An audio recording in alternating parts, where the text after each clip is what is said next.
election. Lying dog faced Tony Schultz. You said you were, but now you got to be honest. I'm going to be honest with you. What are we doing wrong here? As a former leader in the House, I think you can put your finger on it. It's called leadership. We don't have it. Tim Jones and Chris Arps.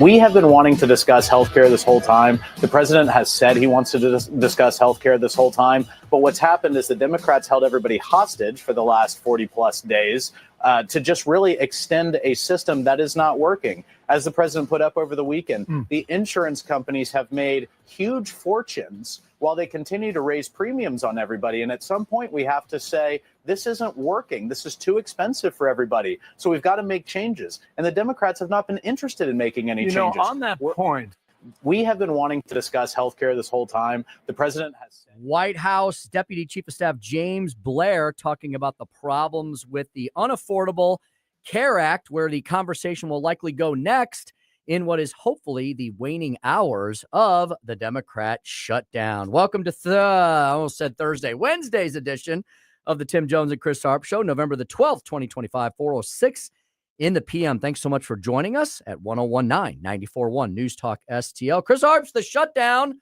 could possibly be over as early as this evening. Yes, this evening, I think the shutdown will be officially over, the longest government shutdown in American history, and then that's when all of the issues start piling up or coming online.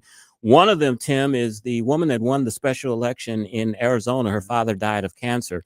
She has not been sworn in. She was sworn in yesterday, today, but she's been waiting since September. The Democrats have been very eager to get her sworn in because she will be the 219th vote for a discharge petition in order to have all of the Epstein files released. The Democrats have been waiting for her to be sworn in so they can do that. They'll have their 219th vote. So that is a headache that the Speaker Johnson is not looking forward to dealing with. I think once that discharge petition is released, I think he's got 2 or 3 legislative days to put that on the House floor for a vote. He's definitely not looking forward to that.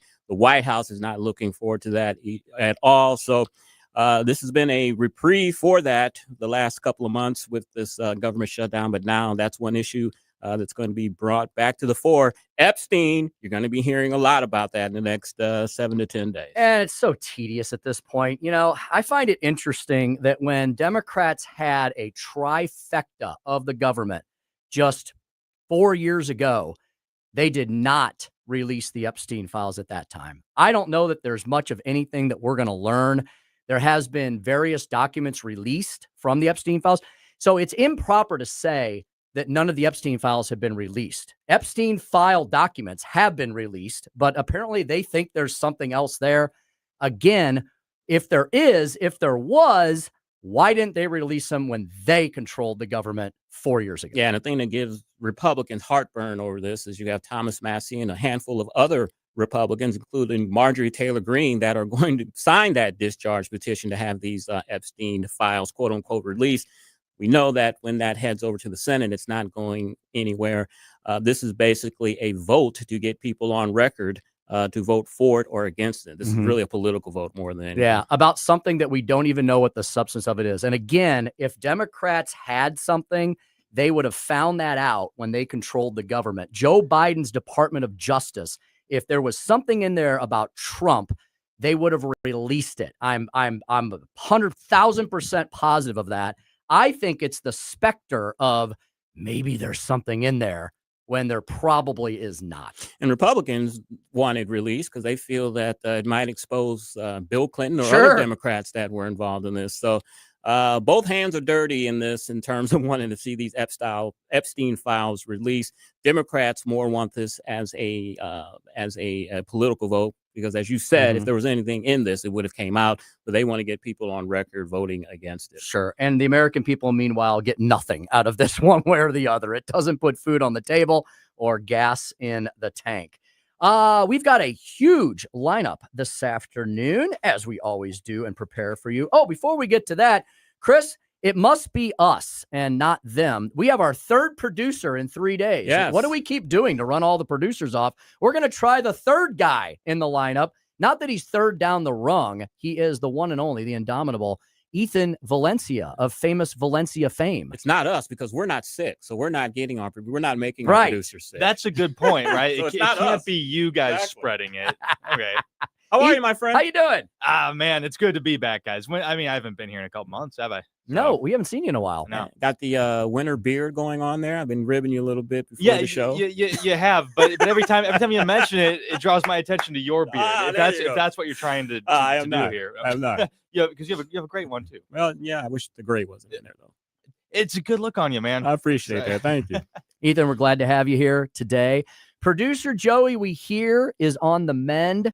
And being the hardworking fellow that he is, he wanted to come back today. And Jeff and Joe said, with all the germs flying around, News Talk STL, how about you just completely cleanse yourself and come back in tomorrow? So we expect to have executive producer extraordinaire Joey V back with us tomorrow. We want to thank Emily and Ethan and Ashlyn for helping out and filling in. We're very blessed here. We have a deep bench and lots of talent here at News Talk STL. This afternoon, I'm just wondering, are we going to have a movie review on Friday since Joey's been sick the last few well, weeks? if he's I look forward to those. Maybe watching a lot of Amazon Prime or Netflix or Yeah. Apple TV or whatever it is these days.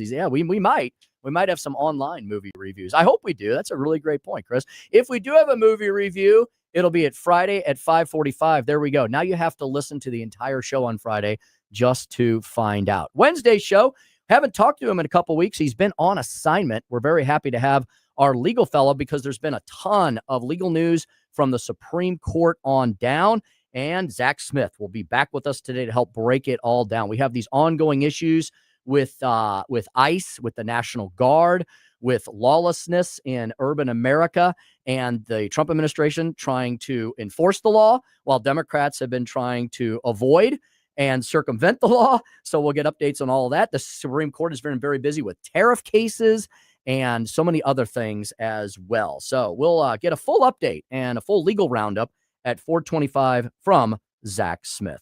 Chris, what is up on Chris's Corner today? Oh, we're going to find out, according to the International Energy Association, when the world's fossil fuel use will peak. Tim, it's a lot sooner than you think. Fossil fuels. Yeah, we're going to peak 5:40 at 4:45 soon. Okay, just in time for the climate summit that they're having right now down south, and that will be part of the end of the show, or part of Chris's Corner. Very good. At 5:07, the speaker's stump speech will be. Instead of complaining about something today, which, we're more than happy to do, we're going to talk about something more positive. Be fruitful and multiply. Be fruitful and multiply at 5:07. It's a family show now, Tim. I know. I'm going to make sure I stay on the up and up, so to speak. I saw what you did there on the up and up. Oh, hey now. I saw what you did there. We're going to both be here all week. 5:25. Chris, we've got another one of the famous Newsmax folks on with us today. Excited to talk about the fact that the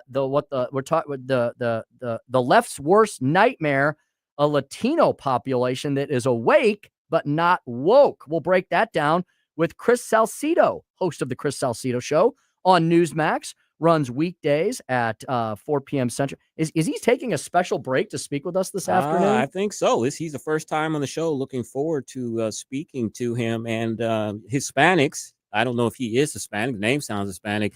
But Hispanics have proven over the last couple of elections, Tim, that they are truly a swing vote, unlike African Americans who are decidedly in the Democratic camp.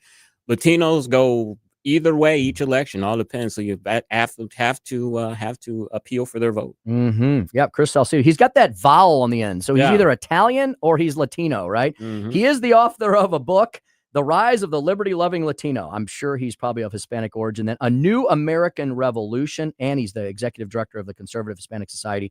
Really excited to talk to Chris. He's a really great guy. He's an excellent commentator and analyst, and we're happy to have him on the show today as we continue our excellent partnership with all things Newsmax, newsmax.com. At 5:45, Chris, I bet you've got several items to tell the folks about. I do. I'm going to tell people where the cheapest and the most expensive cheeseburgers are in America. Ooh, that's a good way to lighten the show up, and you'll be surprised how much a cheeseburger costs in a certain part of the country. Ridiculous. I love a good I do cheeseburger. too. A good greasy one. Oh, I know they're not good for you, but Yeah. every once in a while you can splurge. Yeah, Every once in a yeah. while. Just don't eat one every day. As a Texas boy, I tell you, one cheeseburger that's really good is part of a chain, but it is Whataburger. That is you ever heard? They've got them in Kansas City now. They opened them there about 5 or 6 years ago, but usually a Southwest type of thing. Whataburger has an excellent cheeseburger. I was down south once, and I made a point of going and getting one. Very, very good cheeseburger. When I was a little boy and we used to drive down to Texas, the accent and everything, I thought they were called Waterburgers because that's what it sounds like, Waterburger. Do you like smash burgers? What Like is- the ones where they make them real thin? You mean like the Steak and Shake and Freddy's? Yeah. You like those? I do, but I'm more of I like my burgers thick. If I'm going to do a smash burger, I got to have 2 patties. Yeah. To make it thicker. My neighbor has a Blackstone grill, Mhm. And he hauls it out every once in a while. We're in a cul-de-sac, and he'll invite everybody over. We all bring sides, and he makes these homemade smash burgers on that Blackstone and puts cheese in between it. I do the double patty. Oh man, you get meat sweats after that stuff. It's absolutely spectacular. Now, the one thing about smash burger restaurants, they have the paper thin fries or the string fries. Is that does he serve string fries? He with those? doesn't make fries. He doesn't make fries. We usually bring some sort of potato dishes All for right. sides. Yeah, but Yeah. I'll eat any kind of French fry as long as they're crispy. True. We don't want them wet and soggy, Yeah. As long as they're crispy. I had some great fries yesterday from I stopped by Capriati's. One of do they go our- back to the old ones? No, they've got these new things called naked fries, and they're lightly seasoned and salted.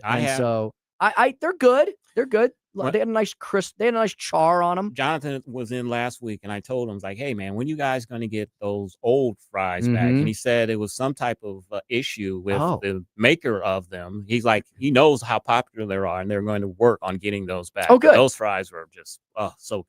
They had some new stuff on the menu. Capriati's. Yeah, they had some new stuff on the menu, and I got the Chipotle chicken, which was really good. Did you do like I do and get a chocolate chip cookie? Boy, I was looking at that and thinking of you, and I was like, you know what I did? I was like, okay, I can't get fries and a cookie. Yeah. That'll just end me for the week. So I got the fries this time, but those cookies they're like an inch thick. Yeah. They're really, and I'm a sucker for a good cookie. So next time I'm going to get the cookie and not the fries. Capriati's is very good. I mean, it's like you can tell that they make the bread there fresh on the premises, and it's just a very, very good sandwich. I would recommend, what is that, Manchester and McKnight? It's at Rock Hill. It's in Rock Hill, right. And Chris, Check 'em out. I'm so excited that they're going to be opening up a new location right near the studio here. Oh, I'm going to put on some pounds. That's all right. So one of our advertisers, it's legal.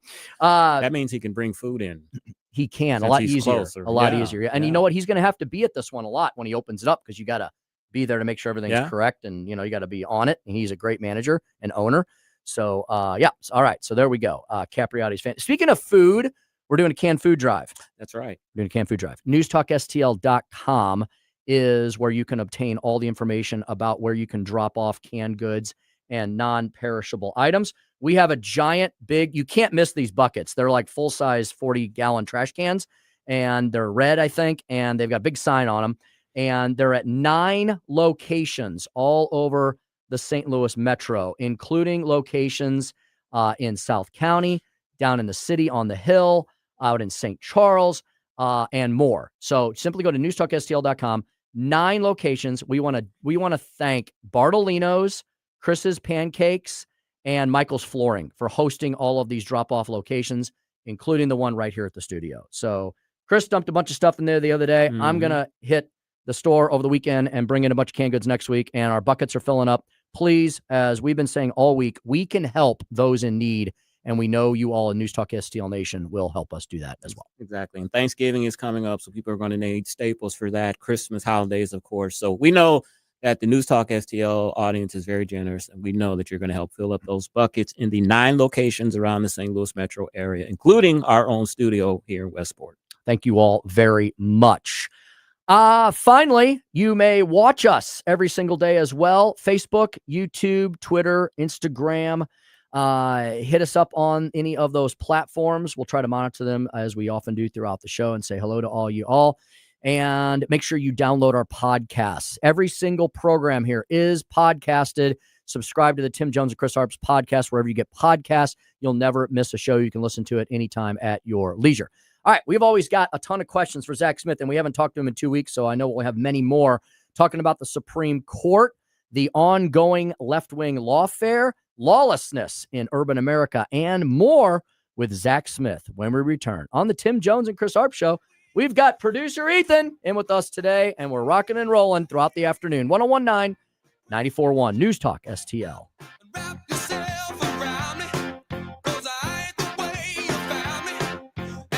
Tim Jones and Chris Arps, driving the leftist crazy all afternoon. From the Michaels Flooring Outlet Weather Center.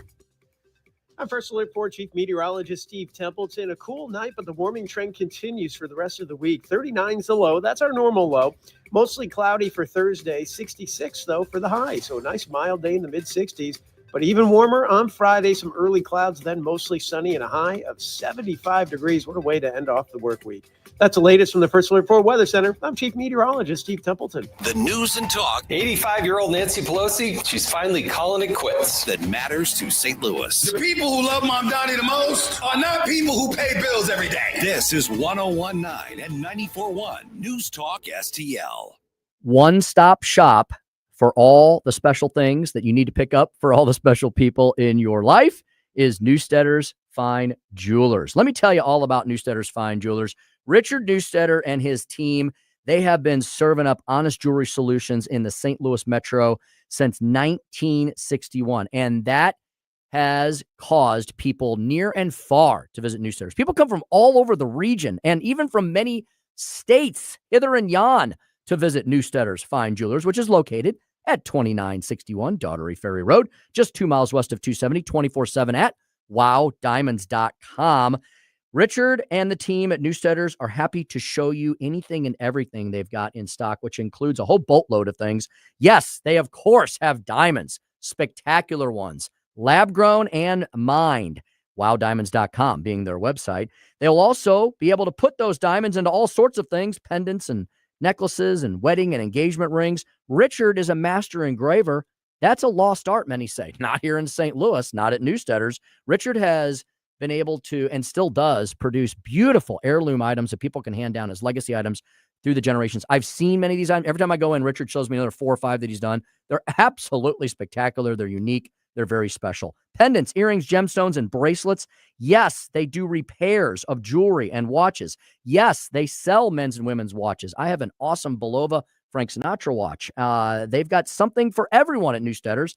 And if you're worried about what to get that significant someone in your life, take that special person in with you, create your Newstetter's wish list, keep it on file. Newstetter's will do that for you. And then you can look like a hero. You can go in and pick up what's next on the list, and you will definitely surprise and enthrall the loved ones in your life. Newstetter's Fine Jewelers, your one-stop shop for all your holiday shopping. They're 24/7 at wowdiamonds.com. That's Newstetter's Fine Jewelers at wowdiamonds.com. Duck season opens November 1st in Missouri's North Zone, and deer rifle season starts November 15th. Hunters, are you ready? Mike Ferguson here for Whistle Pig Outdoors. They have everything you need. Stock up on premium ammo, upgrade your decoy spread, and stay dry with top-quality, field-tested waders. Whistle Pig also has big game clothing, deer stands, blinds, and scents. From waterfowl to whitetail, Whistle Pig Outdoors has you covered on North Main in Troy or at whistlepigoutdoors.com.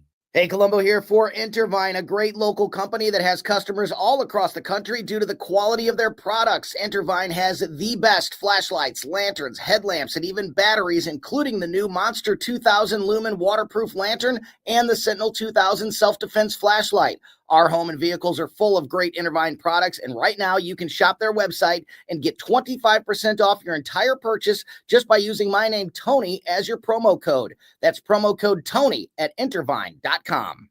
Why leave your company's story to chance? In today's digital world, video content isn't just an option. It's essential for your success. At Blue Ocean Media Group, we've spent decades crafting compelling visual stories for businesses just like yours. From concept to completion, our award-winning team transforms your vision into powerful video content that connects with your audience and drives results. Don't trust your brand to amateurs. Partner with Blue Ocean Media Group. Visit blueoceanmediagroup.com today, and let's bring your story to life.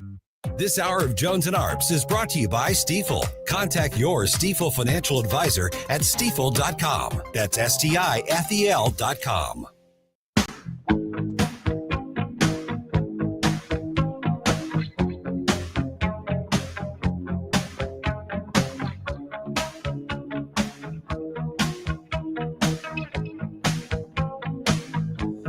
I think that the tariffs help consumers because we are able to, if you go back and look, we have brought down the budget deficit. And MIT came out with a study that said that 42% of the great inflation was caused by the big deficit spending. So as you bring down deficit spending, inflation will come down. And the tariffs, right now, we take in substantial tariff income. Over time, that will rebalance as the factories move to the U.S., and that will become the corporate income or wage income. And by bringing down the budget deficit, we are bringing down inflation. 426 on the Tim Jones and Chris Arps show, and that is Treasury Secretary Scott Bessent. Tim, I think he is making a case to the American people, but also to the Supreme Court. Yes, at the same time. Because the justices didn't sound too convinced of the arguments that the Solicitor General was making yesterday on the tariffs case. We'll talk to our next guest, Zack Smith, and more about the legal issues. Oh, it's all perfectly legal. You are out of order! You're out of order! You're out of order! The whole trial is out of order! Zack Smith, legal fellow with the Heritage Foundation. You know, I ask you a lot of predictions. Can you predict what the Supreme Court probably will do with this action? Zack Smith, we missed you, my friend. How are you today? I am doing well, and it's great to be back with you. Well, I'm going to give you a disclaimer for you. I know you do not make predictions, but I'm sure you heard the arguments last week in the Supreme Court regarding these tariffs. The justices, Supreme Court, the conservative justices didn't sound too convinced about the arguments that were made. The president today made a statement, said that the wrong information was given during the arguments, and that $3 trillion will have to be refunded if these tariffs that tariff power is taken away from him.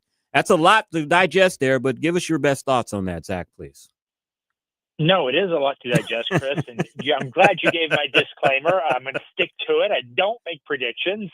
My crystal ball is as cloudy as ever, even in this case. We can send you some Windex one day if you ever need that. Just let us know. I may need something a little stronger than that, but I'll take you up on it.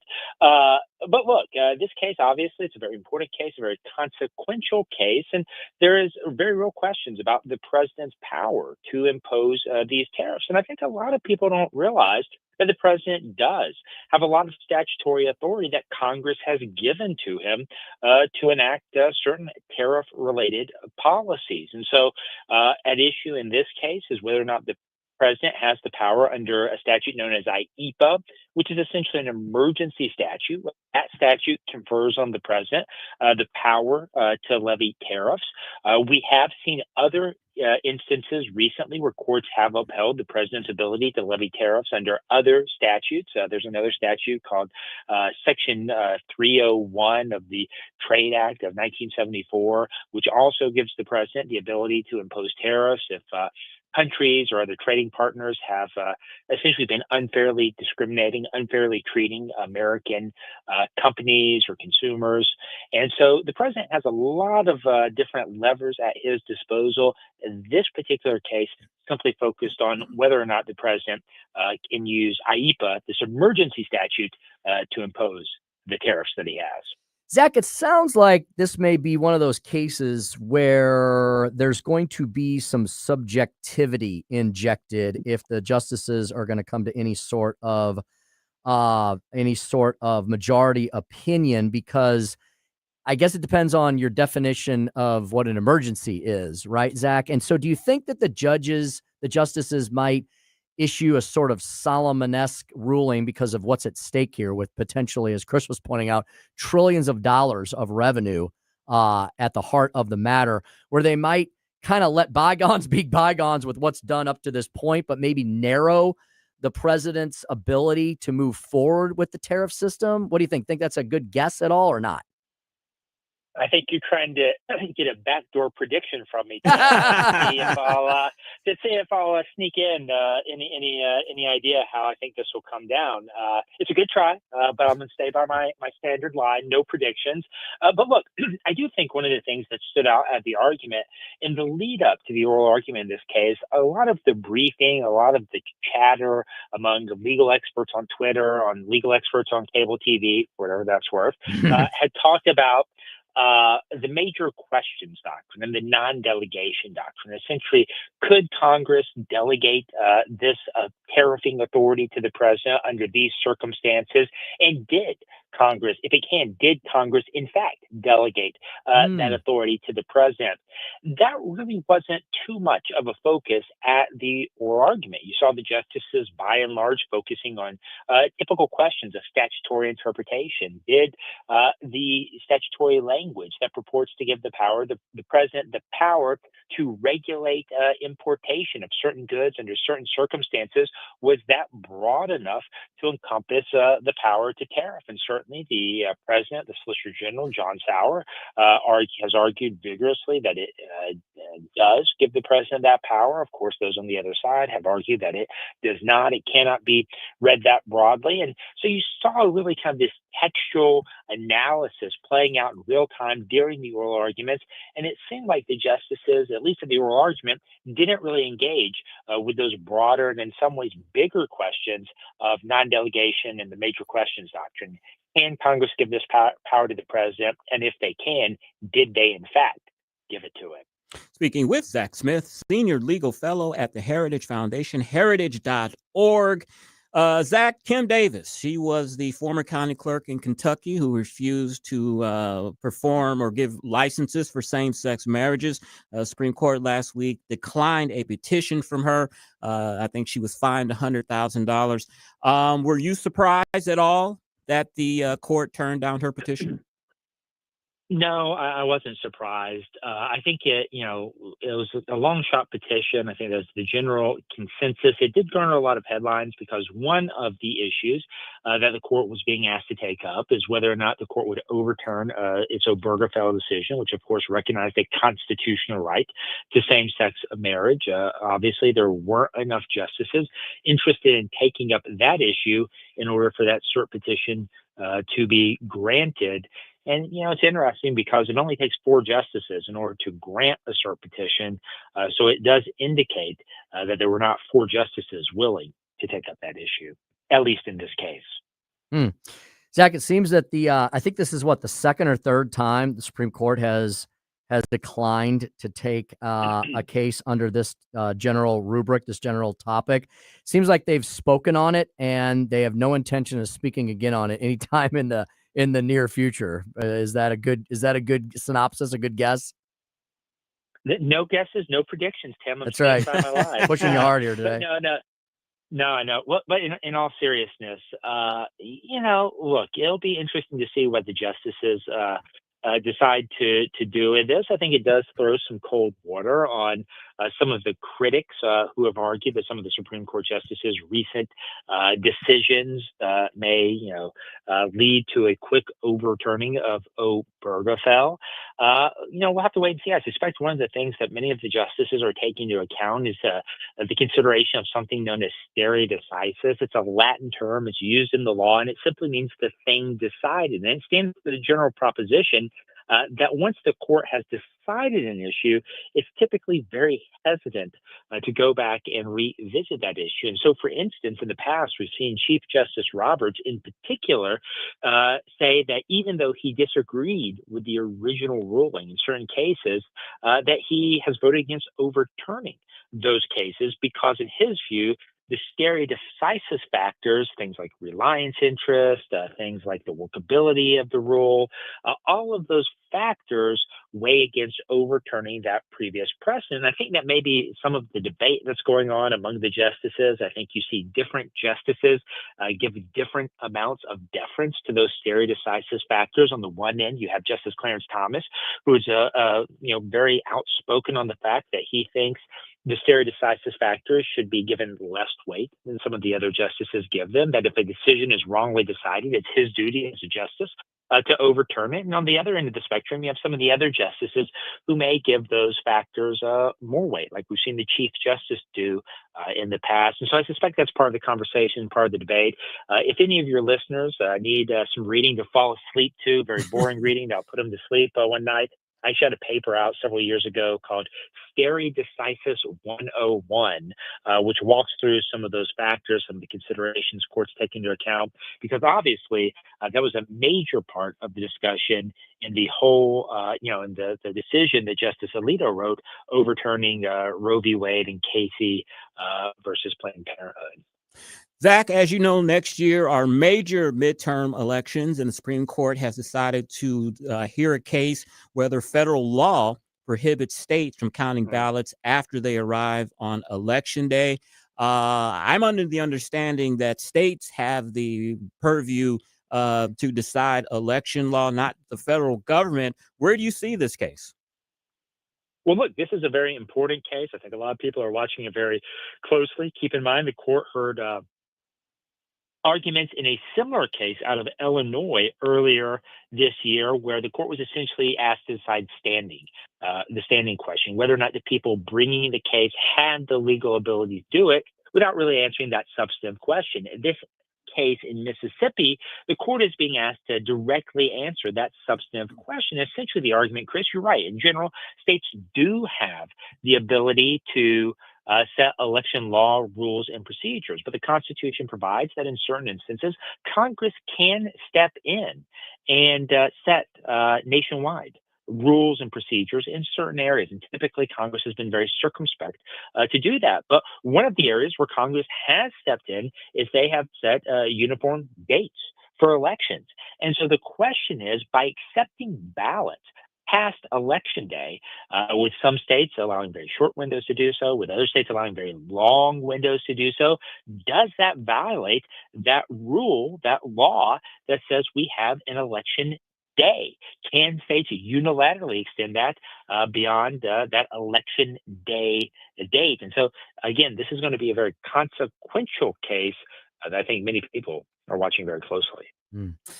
Zach, I noticed on your Twitter feed at TZ Smith that you jumped into a conversation between Elon Musk and Andrew Colbert, Charlie Kirk's right-hand man over at Turning Point USA.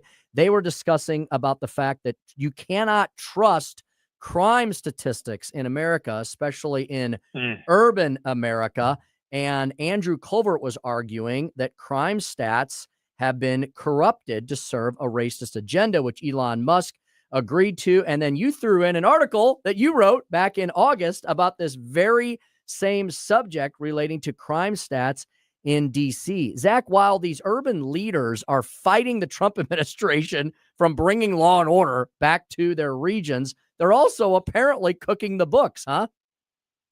Yeah, look, it's unfortunate, Tim. I think we've talked about it before. So many blue cities are essentially telling their citizens, telling their voters, don't believe your lying eyes. Crime isn't as bad as it seems. And yet voters intuitively know that crime is as bad as it seems, or in some instances, sadly, it's worse than it seems. And so one of the things I did in my article, I dive into the different ways that police departments, local officials are cooking the books, essentially.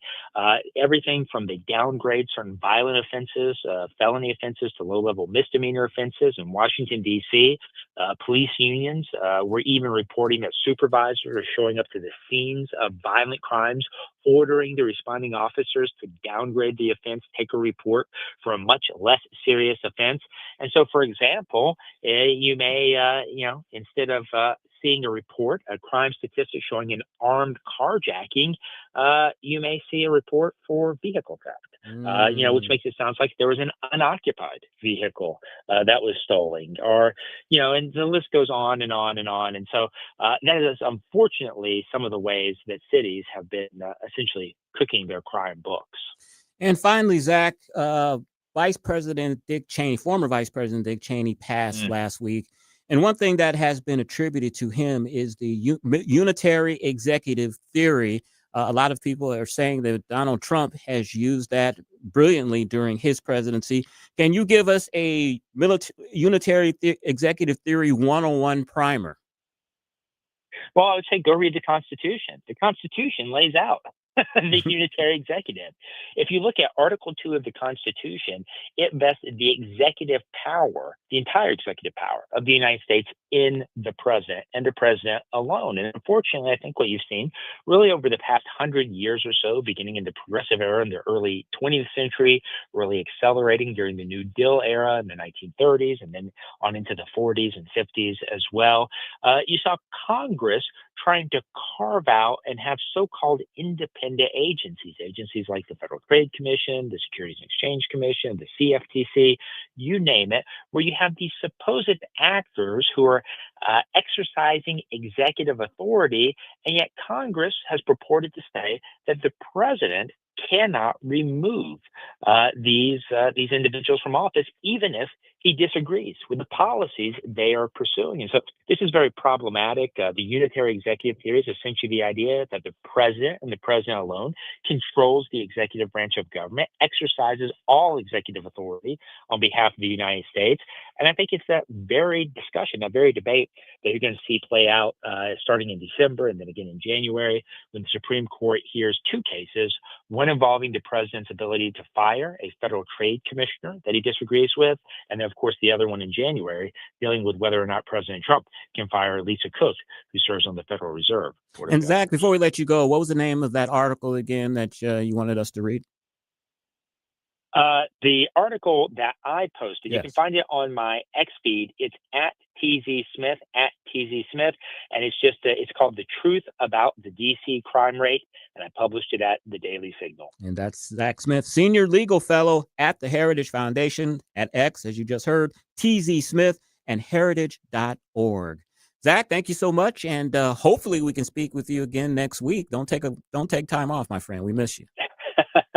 Well, I appreciate it. It's good to be back with you, and I'm looking forward to it. Excellent. All right. That is Zach Smith. Always good to talk to him, Tim, and catch up on the latest legal news. And he does it. He does a great job at it. I got to give it to him. Yes, he does indeed. We get a full legal roundup from our Legal Eagle. Exactly. Okay, 442, Chris's Corner. We're going to talk about the world's fossil fuel, when that will peak. It's probably coming sooner than you would have thought. I'll tell you all about that next on Chris's Corner. You're listening to the Tim Jones and Chris Arps Show on 101.9, 94.1 News Talk STL. Made in St. Louis for St. Louis. It's News Talk STL. From the Michaels Flooring Outlet Weather Center. I'm First Alert 4 Chief Meteorologist Steve Templeton. A cool night, but the warming trend continues for the rest of the week. 39 is the low. That's our normal low. Mostly cloudy for Thursday. 66, though, for the high. So a nice mild day in the mid-60s. But even warmer on Friday. Some early clouds, then mostly sunny and a high of 75 degrees. What a way to end off the work week. That's the latest from the First Alert 4 Weather Center. I'm Chief Meteorologist Steve Templeton. Whether at home or at work, you're mobile. So when you're mobile, stay mobile. Keep St. Louis's home for conservative talk with you wherever you go. Download the News Talk STL app in the App Store or at newstalkstl.com. Is your portfolio prepared for the biggest risks facing investors today? Hi, it's Tim Jones. High inflation and a rapidly changing economy may impact your investments. If you haven't made appropriate changes, your portfolio may not be positioned to address some of the biggest risks in today's economy. That means it's time to request your free portfolio review from the ClearPath Wealth Management Group at Stifel. You can hear their latest views on the markets and investing during On the Money, hosted by Stifel financial advisors Bob Stockdale and Eric Robert, every Saturday morning at 9 a.m. on News Talk STL 101.9. They can help you get organized, guide you through critical retirement decisions, and create a portfolio designed around your needs. To schedule your free portfolio review, go to clearpathinvesting.com. That's clearpathinvesting.com, or call 636-695-2650. That's clearpathinvesting.com, 636-695-2650. Stifel Nicholas & Company Incorporated, member SIPC and NYSE. The Herzog Foundation is the vision of its founder, Stanley Herzog, and it exists to promote quality Christ-centered K-12 education nationwide.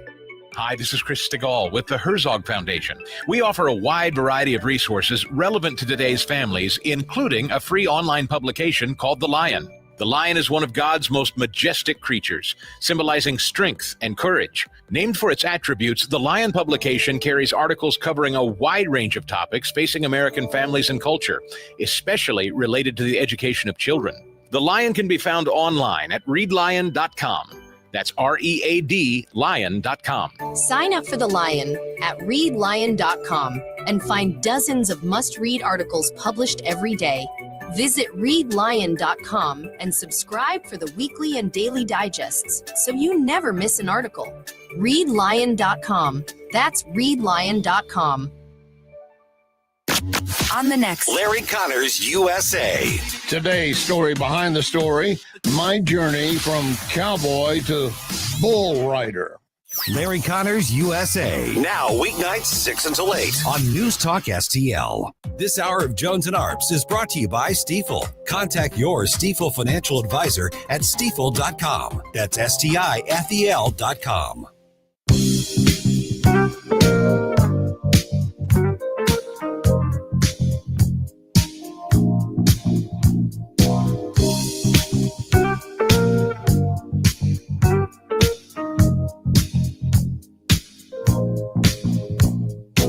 I was aware of my opponent's strategy, and I wasn't about to fall prey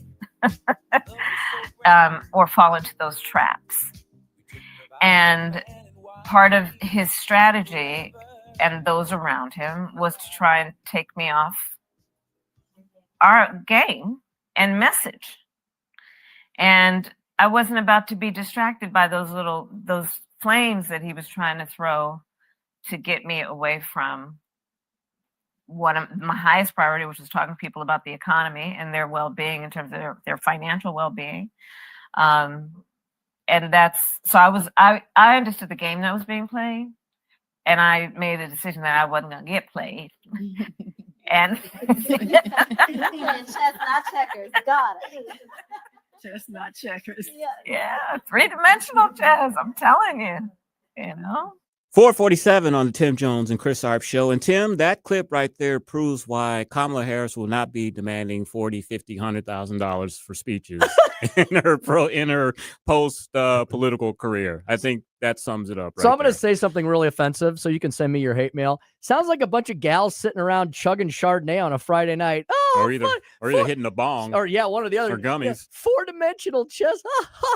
I'm like, they don't even know what they're talking about. By the end of that, they all kind of just drifted off into La La Land. I mean, you almost have to feel sorry for her. Kamala is a couple years older than me. I think she's probably 61, 62 years old, somewhere in that frame. And she's peaked.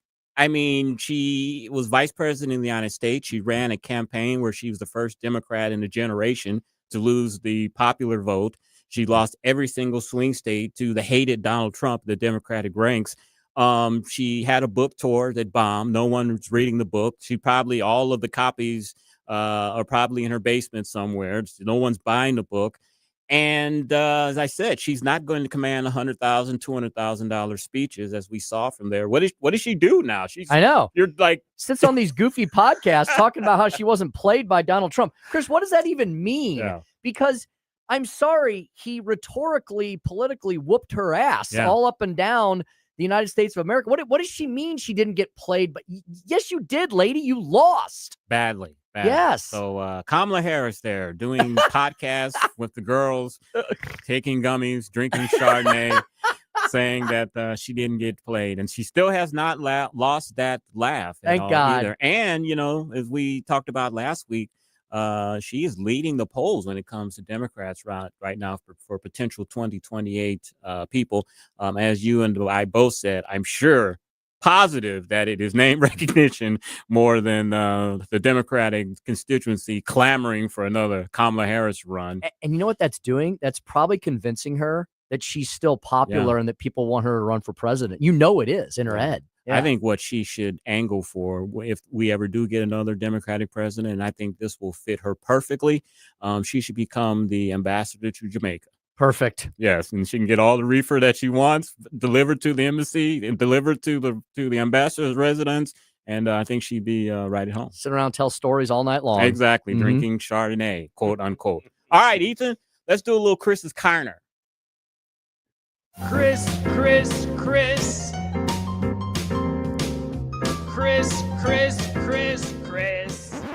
And if you don't know, now you know. And now, Chris's Corner. Well, the climate alarmists are telling us that world fossil fuel is on track to peak before 2030. That's just 4 short years away. Whoa! Despite a surge in political support for coal, oil, and gas, that's according to data from the International Energy Association, the IEA's latest World Energy Outlook 2025 that was published during the opening days of the COP30 summit in Brazil, shows coal at or close to a peak, even though the United States has a 200-year supply of coal, with oil set to fall around 2030 and gas by 2035. That's based on the stated policy intentions of the world's governments. Under the same assumptions, the IEA says the clean energy use, Tim, will surge as nuclear power rises 39% by 2035, solar by 344%, and wind by 50%. All right. The world's biggest climate summit, of course, has kicked off in Brazil. And guess who's down there speaking, Tim? Who would that be? Gavin Newsom. Hey! Governor Newsom is headlining, was there. He was headlining a speech there at the COP30. Of course, California is a very environmentally friendly state. You can't have any type of drilling or anything there. China's greenhouse gas emissions have been flat or falling for the last 18 months, but the emissions trend is partly driven by China's economic slowdown as construction and manufacturing have fallen off. As we know, China is building more coal plants and using more fossil fuel than any industrialized nation. They are ramping up, knowing that fossil fuels are the future, not wind and solar. So the Chinese, they're being smart when we are not. We know that there's a little bad blood between Zoran Mandami and the president. New York City mayor-elect has vowed to reach out to Trump for a phone call in the coming weeks. He said, quote, "I will be proactive. I will be reaching out to the White House as we prepare to actually take office because this is a relationship that will be critical to the success of the city." I think he read the headlines there where the president and the administration are considering cutting off aid to the city of New York. I didn't know this. This is absolutely astronomical or crazy to me, is that the federal government gives New York City $7 billion a year. Wow. $7 billion. That's absolutely incredible. Well, we haven't heard of the Kennedy family in politics since Edward Kennedy, of course, passed. There was a young Kennedy that was a congressman in Connecticut. But the Kennedy legacy has really kind of left politics until now. JFK's grandson, Tim, Jack Schlossberg, he is formally launching a run for Congress today. He is, of course, the 32-year-old grandson of JFK. He is running for the seat that longtime Congressman Gerald Nadler stepped down and retired from. So there's going to be a lot of people in that race. I think I saw a list. There's at least 7 or 8 people talking about running in that race. One of the people that was considering it, but she decided not to do it, was Hillary Clinton. Really? She decided to not throw her hat in the race for that. And that is Chris's Corner. It's amazing that the Kennedys, which Yeah. were such a powerhouse, and they were a big, and there was a lot of them, right? Big family, and I'd love to see the family tree and what they're all doing now. You know, we know what Bobby's doing. Bobby Jr., RFK Jr. He's in politics. yeah. He was appointed, but where's the rest of the crew? I think they're all living off Grandpa Joe's bootlegging fortune from the 20s. I think that's what they're all doing. But it is amazing, just a very political family like that, as really don't have anyone in politics anymore. Well, and the sadness is that many of them were killed. Yeah. And their lives were cut short. You know, we had a couple assassinations in there a long time ago. And then we had the plane crash. JFK Jr. Jr., who was a rising star. And then we had that time when all of these people kept running into trees on the ski slope. Yep. One of them, they were playing football on the ski slope, and one of them ran into a tree. And then like a year or two later, that's when Sonny Bono did the exact same thing. That's one of the reasons why I have no desire whatsoever to go skiing. Wear a helmet. After If you're gonna go skiing, wear a helmet. Is the helmet going to go help you when you're going about 60 or 70 miles an hour? And Don't go a tree? 60 or 70 miles an hour. Yeah. I go slow when I ski. I have never. My wife grew up in Pennsylvania, so she went skiing a lot. She has tried to get me on the slopes, and it's just something that I have absolutely no interest in. But yeah, as you pointed out, it's almost the end of a dynasty unless one of these newer fellas with a different last name, but from the same genealogy, happens to get back into public service. And I think this Kennedy Schlossberg, I think he has a pretty good chance because he is a TikTok star. He has like almost 1 million people. He's an influencer. He's an influencer. He's Yeah. got, I think, 800,000 people on his TikTok page. And so he's got the famous lineage. His last name is not Kennedy, it's Schlossberg, but he at least has the social media influence there. So we shall see where that ends up. All right, 4:55 coming up at 5:07. We're going to have the speaker stump speech. Yes, we're going to talk about being fruitful and multiplying. This will be the PG version. Okay. I'm going to be encouraging all of us, especially the younger folks, to do what they can to get to keep America populated again. All right. And usually you have a lot of births in this time of the year. Yeah, it's a good time. Or not this time of the year. This was when 9 months later, around April, May, June. Good have a lot time. of births. Good time to encourage what Elon Musk seems to do the best. Yes. Yeah, exactly. And they're excited to talk to Chris Salcedo at 5:24. He's host of the Chris Salcedo Show on Newsmax weekdays at 4 p.m. Central, which his show should be, he's just about off the air then. So he's got plenty of time to talk to us. We're going to talk to him about the big headlines of the day. It's the leftist worst nightmare, Latino population that is awake, not woke. And he's the author of The Rise of the Liberty-Loving Latino, A New American Revolution. And wow, how does he have time for all this? He's also the executive director of the Conservative Hispanic Society. And then at the end of the show, I will tell you where the cheapest and most expensive cheeseburgers are in America. I love it. So we've got a very, very big show coming up, of course. And Larry Connors USA, we'll speak to him or talk to him after the show, not talk to him. We'll have him on the show after that. All right. You are listening to the Tim Jones and Chris Arps show on 1019 94.1 News Talk STL, number one for live and local conservative talk in St. Louis. Funny how those years go by, changing you. Like and subscribe to us on Rumble, News Talk STL. For podcast articles and more, find us on newstalkstl.com. Hey, it's Susan Moore. If new flooring makes you think hassle, think again, because Michael's Flooring is changing the game. For over 30 years, Michael's has been locally owned and trusted for quality, variety, and amazing service. Whether it's carpet, hardwood, laminate, luxury vinyl, or ceramic tile, their expert team makes installing new floors exciting, not stressful. That's why customers keep coming back. Visit Michael's Flooring at St. Peter's, Starting Prairie, Creve Coeur, or online at igotfloored.com. That's igotfloored.com. Rhino Shield is engineered to outlast paint, formulated to outsmart the elements. Rain or shine, sleet or snow, mold or mildew. Our home exterior coatings intelligently designed to stand up to Mother Nature. Call 877-25-RHINO or 877-25rhino.com. Looking for a fresh eating alternative for you and your family? Head on over to CJ's Restaurant and Bar in O'Fallon. CJ's literally offers something for everyone, from young to old. We're a casual American eatery with a wide-ranging menu of pastas, salads, and sandwiches, all served in a comfortable, warm environment with a family-friendly atmosphere. From vegetarian options to hearty classics. We offer dine-in, carry-out, catering, and even have a banquet room for your special events. Come see us or visit us on the web at cjsofallon.com. Hey, Columbo here for Rockwood Charcoal. Rockwood is made from 100% pure Missouri oak and hickory, so you're cooking with the best and supporting local industry and a local business all at once. There's over 100 area Rockwood retailers. Find yours at rockwoodcharcoal.com. I'm Dr. TJ, owner of the Institute of Natural Health, co-owner of Optimal Nutraceuticals, and the host of Wellness One. Wellness One is designed to cut through the nonsense and provide you common sense, science-based information regarding health and wellness. On the show, we discuss topics like thyroid health, gut health, hormone optimization, and many others. Our show airs Saturdays at 10 a.m. and 2 p.m. and Sundays at 11 a.m. and 3 p.m. right here on Newstalk STL. And you can visit us at inhstl.com. That's inhstl.com.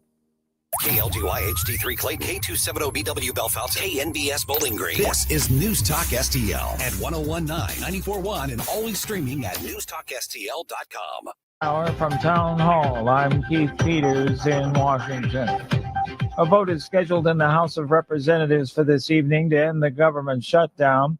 White House Press Secretary Caroline Leavitt says the Trump administration lowered energy and prescription drug prices while Democrats tried to blame him for the government shutdown. But the reality is that President Trump and his administration have done so much to lower prices and increase the economic prosperity of the American people. And this president and his team of amazing economic advisors are going to keep working on this issue every single day. The prospect of travel delays due to the shutdown could complicate the vote, but House Speaker Mike Johnson said the GOP was very optimistic about the outcome.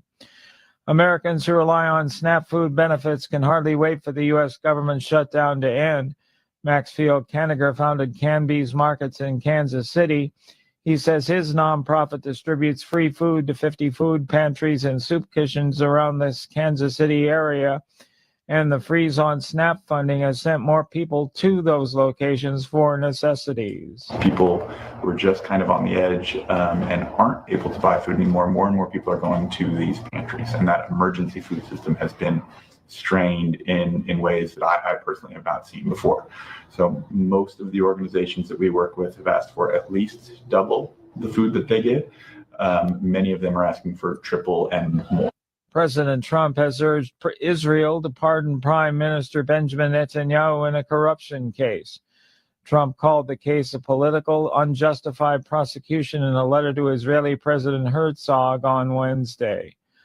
On Wall Street, the Dow up by 326 points, the Nasdaq dropped 61, the S&P advanced 4. More on these stories at townhall.com. The following is not an actor, but a real-life story from Trinity Debt Management. My debt problem started probably about 2016. I needed my life to change financially. I called Trinity and I ended up joining based on high credit card bills and high interest rate. And my counselor at Trinity has been great, and Trinity has been helping me to get on the right path of paying off these credit card bills, bringing down the interest rate. They have consolidated my bills into one low monthly payment. And now I am finally getting out of credit card debt. So I just want to say thank you, Trinity, for showing me a better and greater path. If you're in debt and you need help, call Trinity at 1-800-990-6976. My name.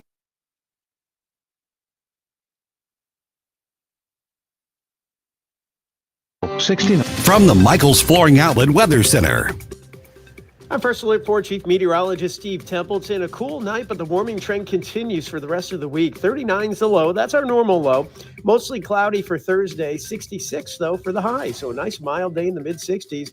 But even warmer on Friday. Some early clouds, then mostly sunny and a high of 75 degrees. What a way to end off the work week. That's the latest from the First Alert 4 Weather Center. I'm Chief Meteorologist Steve Templeton. This hour of News Talk STL is brought to you by Stifel, serving investors for over 130 years. Contact your Stifel financial advisor at stifel.com. That's STIFEL.com.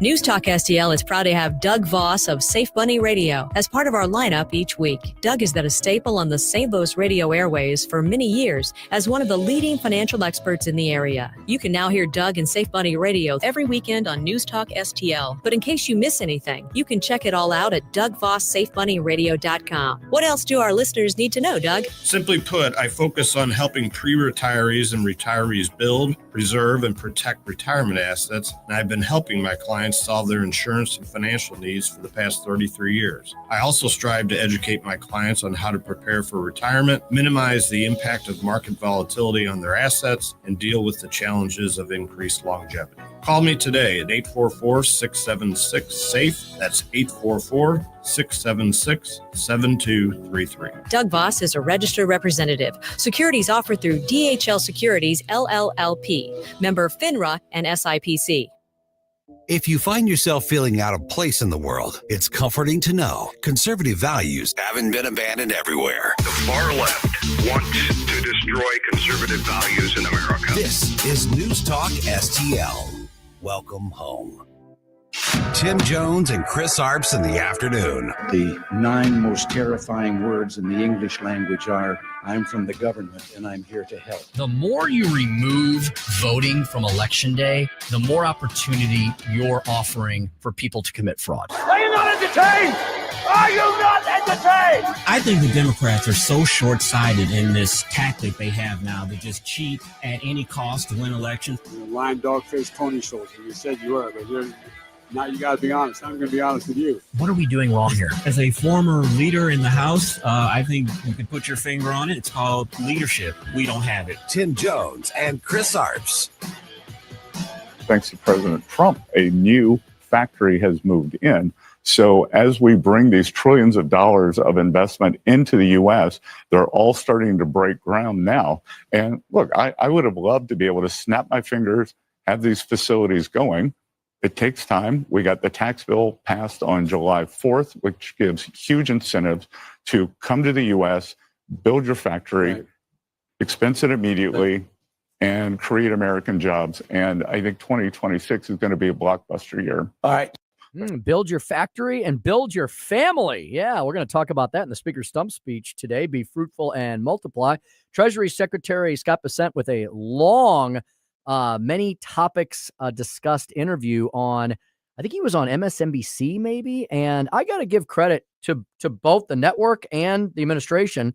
You want to go and talk to people everywhere, and you want to be where people are, even if it's on the left-wing liberal networks, because I think it's great that Scott Bessent wants to talk to that audience and tell them that it's not all doom and gloom, and that the Trump administration, Chris, is doing what it can to fix the damage that was caused during the Biden years. Yeah, I think he did the rounds of the Sunday shows on Sunday, and I think he is responding to a lot of the critics of the president are saying that he's spending a lot of time on foreign affairs. It's a good thing to stop wars and try to have peace in the Middle East.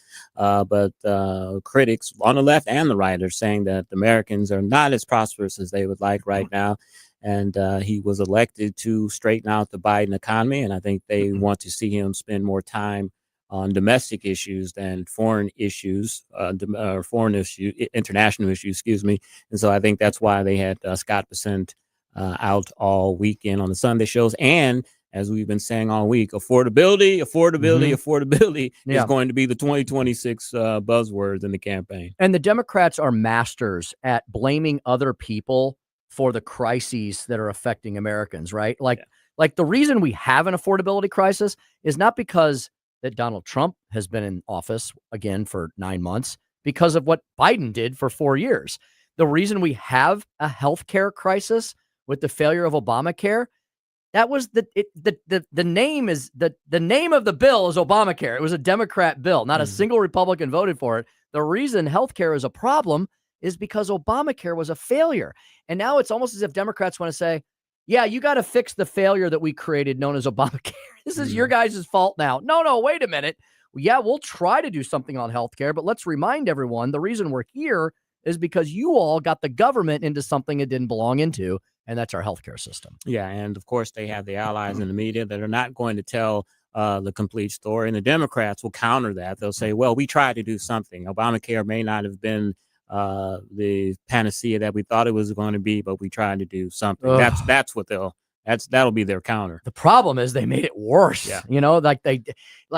That's the thing. And you know what? That is the one really positive thing that came out of the last 44 days was we were all able to, while Washington, D.C. was in complete neutral, we were all able to sit here and analyze why are we having these problems. And we learned that the COVID super subsidies are being paid directly from the U.S. Treasury to the insurance companies. So what do you think is going to happen when health insurance companies go, oh, wait a minute, you mean we're going to get billions of dollars of subsidies every year? We'll just raise our prices. And that's what they've done.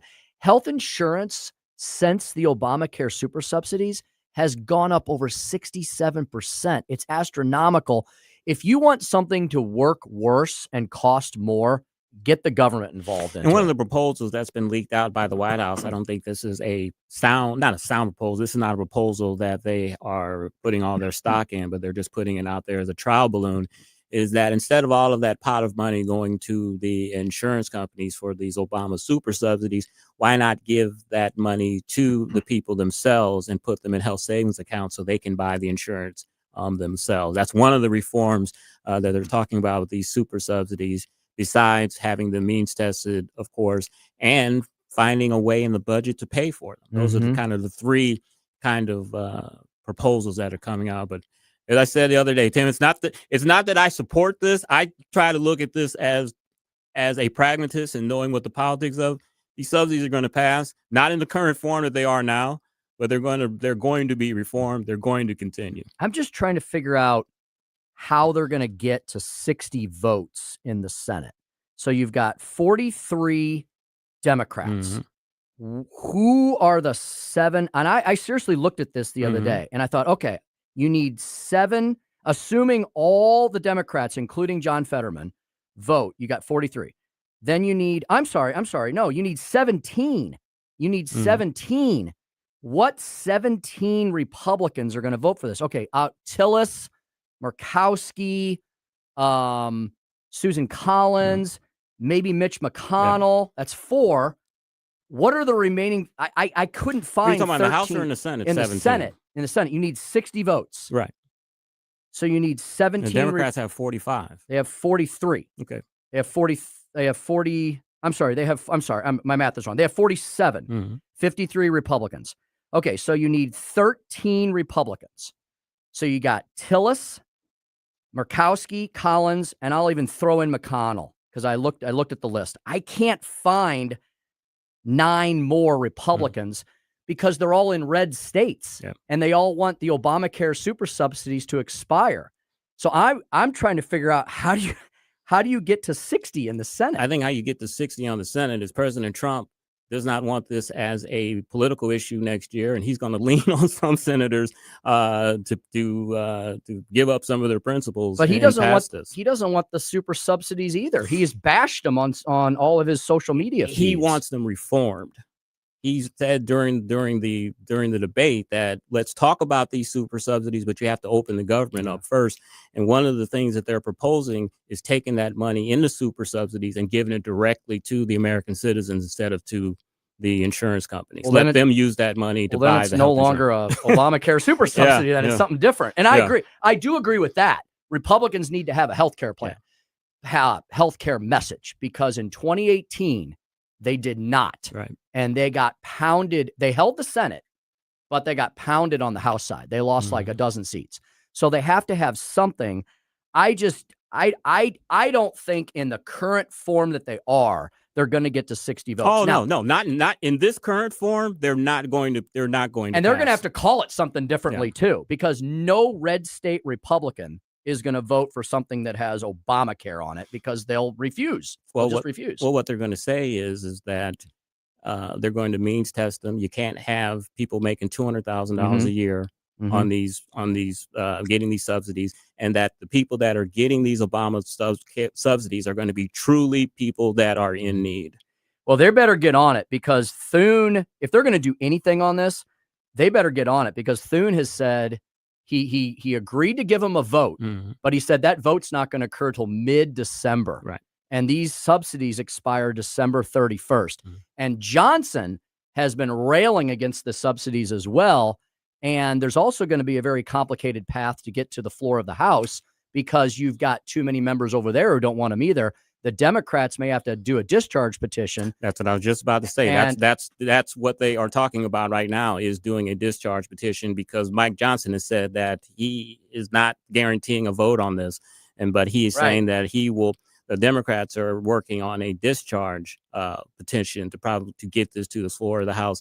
I looked it up today. There are 25 Republican House members that are in purple swing districts, and over half of them are in California and in New York. Some are sprinkled in the Midwest. So you get any of those 25 people that are in swing districts in New York and California, you add them to the Democrats, and you'll have the votes to pass this in the House. Yeah, I I'm glass half empty on this. I hear you. I don't believe it. I'm not going to believe this till I see it.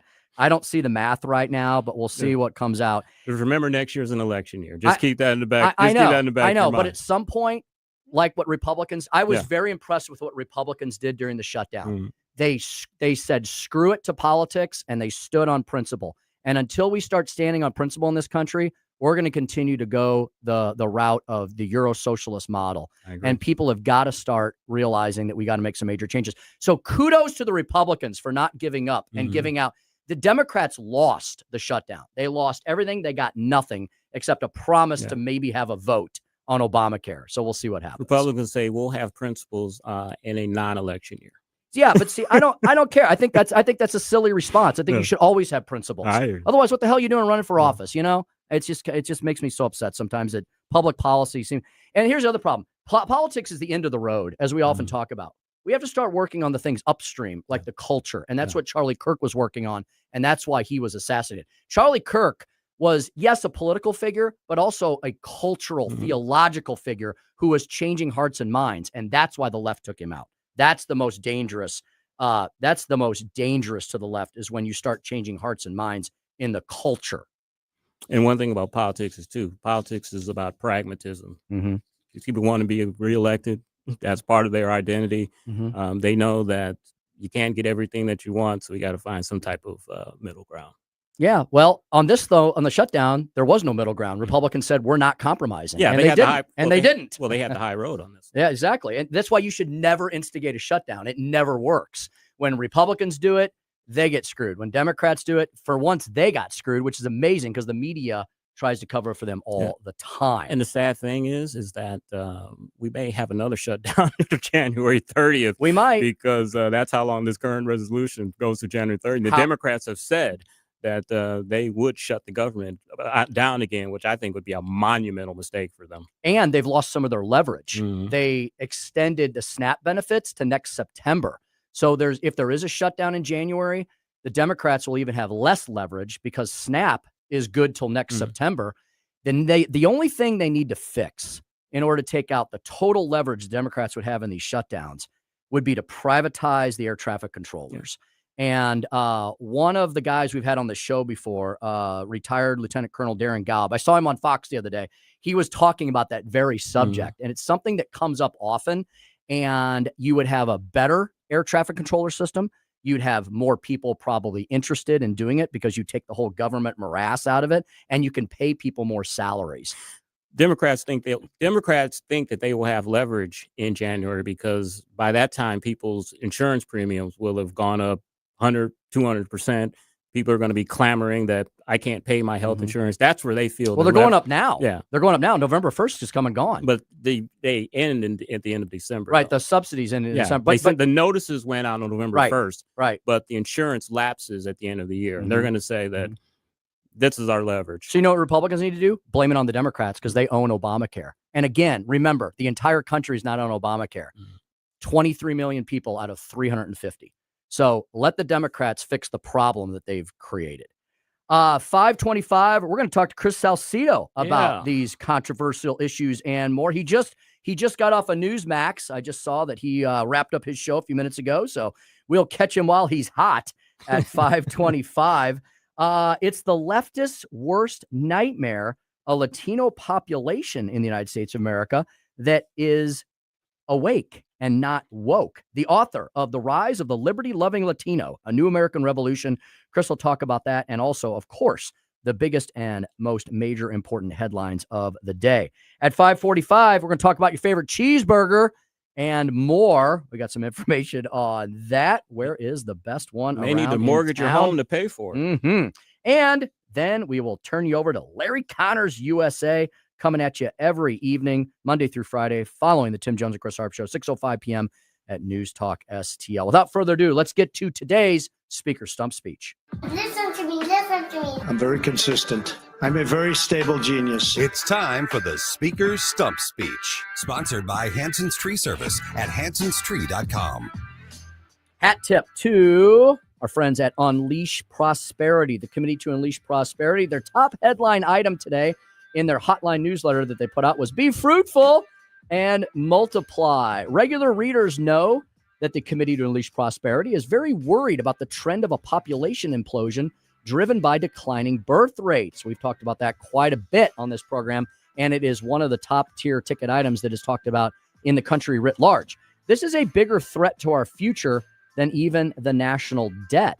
The birth rate has fallen in half over the last 50 years. Why is it happening? One major contributor to America's low birth rates is young people aren't getting hitched anymore.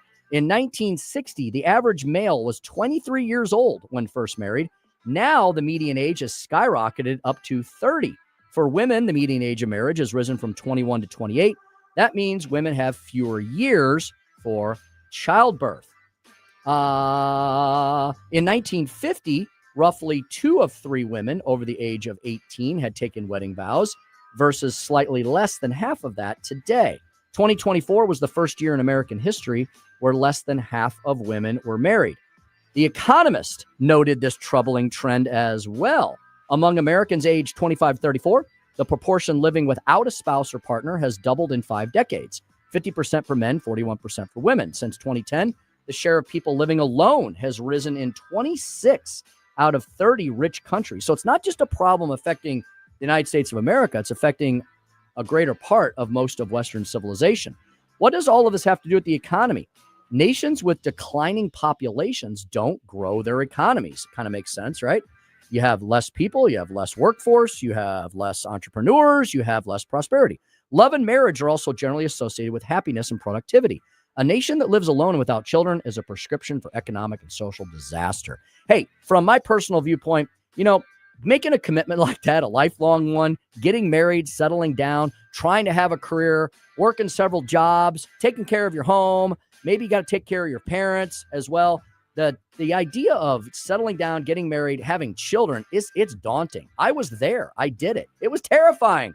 Thank goodness for my wife. She's got a much more level head than me and realized that having a family was the right thing to do. In retrospect, couldn't have made a better decision. Even though it's scary and it's daunting at the time, folks, all of you young folks out there and all of you older folks who have young folks, tell them this. It's okay to be scared. It's okay to be worried. It's okay to wonder, is it the right time? Do I have enough money? Should I wait a few years? Just do it. Find the love of your life. Find your soul partner. Settle down.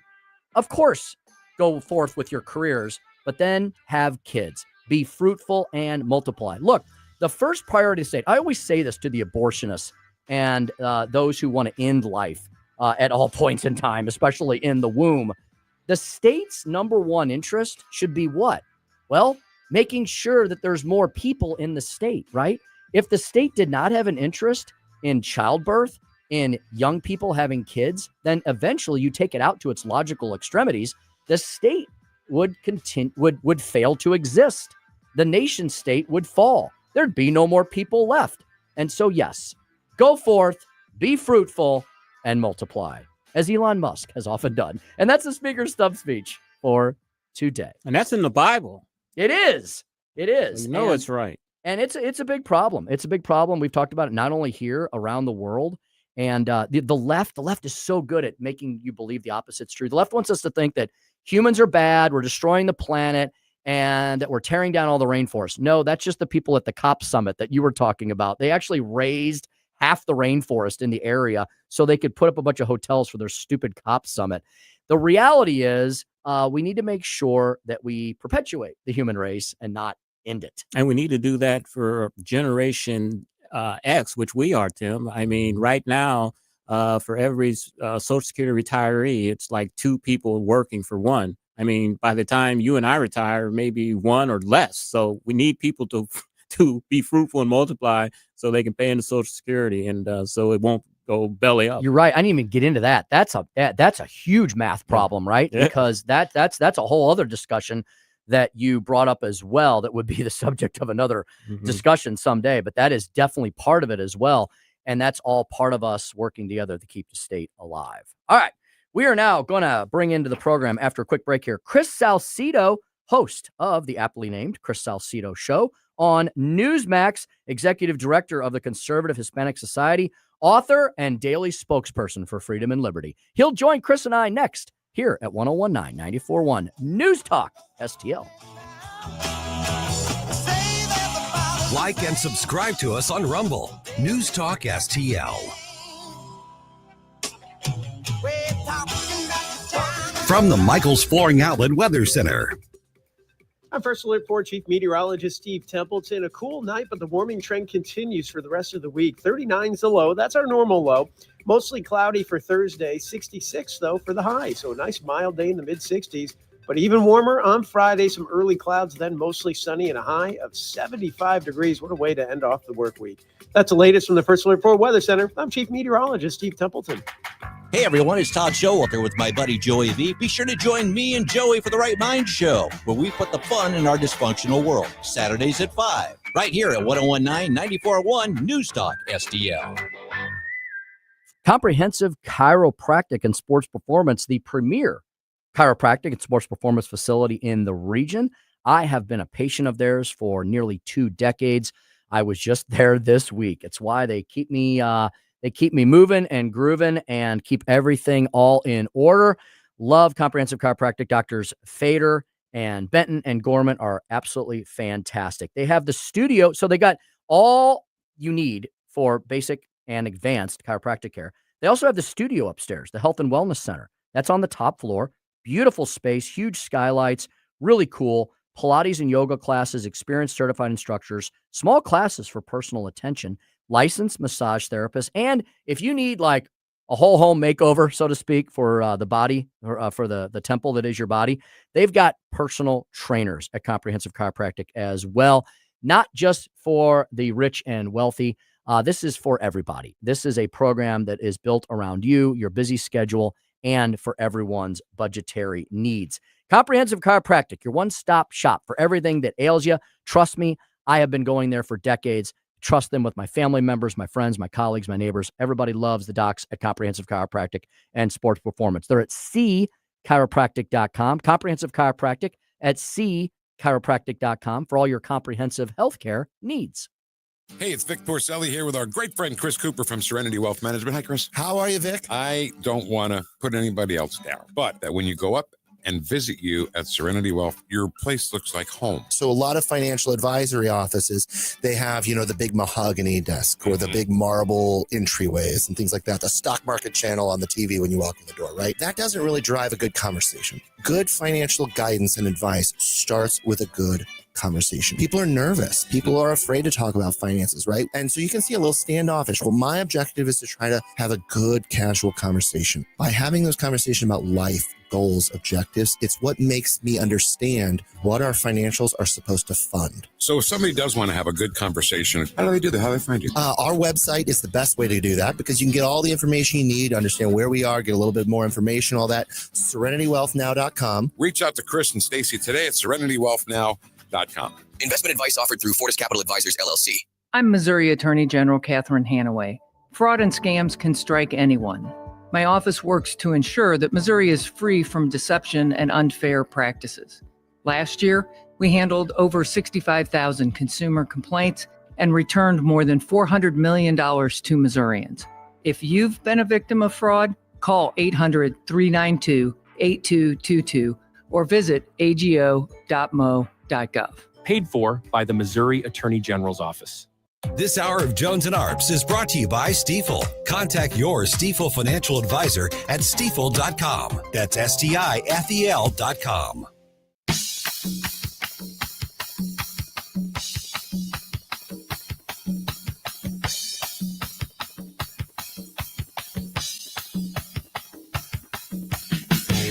Well, Governor Pritzker's personal attacks against President Trump puts his people in jeopardy each and every day. I'm just so thrilled with the results that we've had in Chicago, and we're going to surge more resources there. We're not going to just be in Chicago.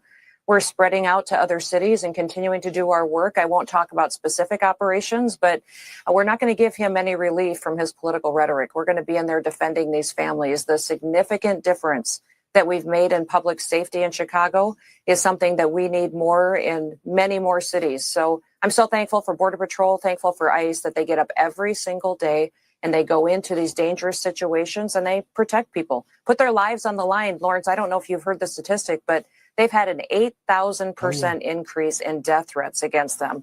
We've had shots fired at our officers. We've had hits put out on their heads, but they get up every day and they go do it. And remember, they live in these communities. They want to protect their neighbors, their family members. That's why they do what they do. Donald Trump and his administration literally trying to save Democrats from themselves and not getting much thanks for it. Let's bring in our next guest. He is Chris Salcedo, host of the Chris Salcedo Show on Newsmax. He's also an author and the executive director of the Conservative Hispanic Society. Chris, good afternoon. Welcome to the Tim Jones and Chris Arps Show. Welcome. What's up, gents? How are you? It's great to have you. Chris, isn't it amazing? Democrat leaders are literally fighting the Trump administration for trying to return some semblance of law and order to the places that they govern and lord over. Yeah, let's be clear. They're not leaders. If they were leaders, they wouldn't be Democrats. That's number one. Number two, these cats are, and we saw some evidence of this today. I was doing a couple of stories on the show. There's actually a person who works in Senator Tammy Duckworth's office. She shows up, pretends to be an attorney, which, by the way, is illegal. She signs official government documents trying to get a 4-time deportee illegal alien released. So here you have the Democrat Party, which I have said is of the criminal, by the criminal, and for the criminal. You have a Democrat operative breaking the law to assist a criminal illegal alien and help this criminally illegal alien evade justice. You can't make this stuff up. Then you got California, the People's Republic of California. 17,000 of these CDLs, these commercial driver's licenses that they've issued to known illegal aliens who didn't qualify, basically turning those illegal aliens into weapons on our roadways, literally killing Americans. I said it today. I think that California ought to be sued to the nines by every family member that has been impacted by their issuance of these illegal commercial driver's licenses to criminal illegal aliens. Chris, great name, by the way. It's Chris Arps. We know that Donald Trump in the 2024 election made great strides with the Latino vote. We know that Tuesday, the vote didn't go as well as we wanted in those 3 major elections, especially in New Jersey. A couple of counties that are heavily Hispanic went for the Democrat. Noted never Trumper Jonah Goldberg has an article out today say Trump is already losing Latino vote. Is he being a little presumptuous there? Yes, he is. By the way, all the cool people in this world are named Chris. Yeah. Anyway, Jonah Goldberg will say anything to undermine the Republicans' ability to find the nearest Democrat butt cheek in which to firmly plant their lips. This is exactly what these old style Republicans, they were great about talking about conservatism, but they were lousy at implementing it. And they can't stand it that a former Democrat like Donald Trump has been able to implement conservatism when all they could do is talk about it. Let's be clear what happened in 2025, folks. In the 2025 election, the Republican Party showed that they couldn't beat a couple of chicks who were backed by individuals who were backed by the CCP, sending a whole bunch of money into their campaigns. The Republicans proved they couldn't beat a guy who wanted to wish death on his opponents and his political opponents' children. And they couldn't beat a Marxist who is now the mayor-elect of the center of commerce, of American commerce around the world, which is New York City. And the reason why they couldn't beat them was they all ran away. The Republicans ran away from President Trump. They did so in particular in Virginia. What happened in 2025 is that the Republicans showed how weak and feckless they are without the America First coalition. And that's something that Jonah Goldberg won't dare to write. Speaking to Chris Salcedo of the Chris Salcedo Show, Newsmax, every weekday, 4 p.m. Central. He is at C Salcedo Show on Twitter X. Chris, so as we do the postmortems, hopefully learn from the mistakes and move towards the all-important 2026 midterms, what should the RNC be focused on messaging-wise to make sure that those Trump voters turn out for those midterms?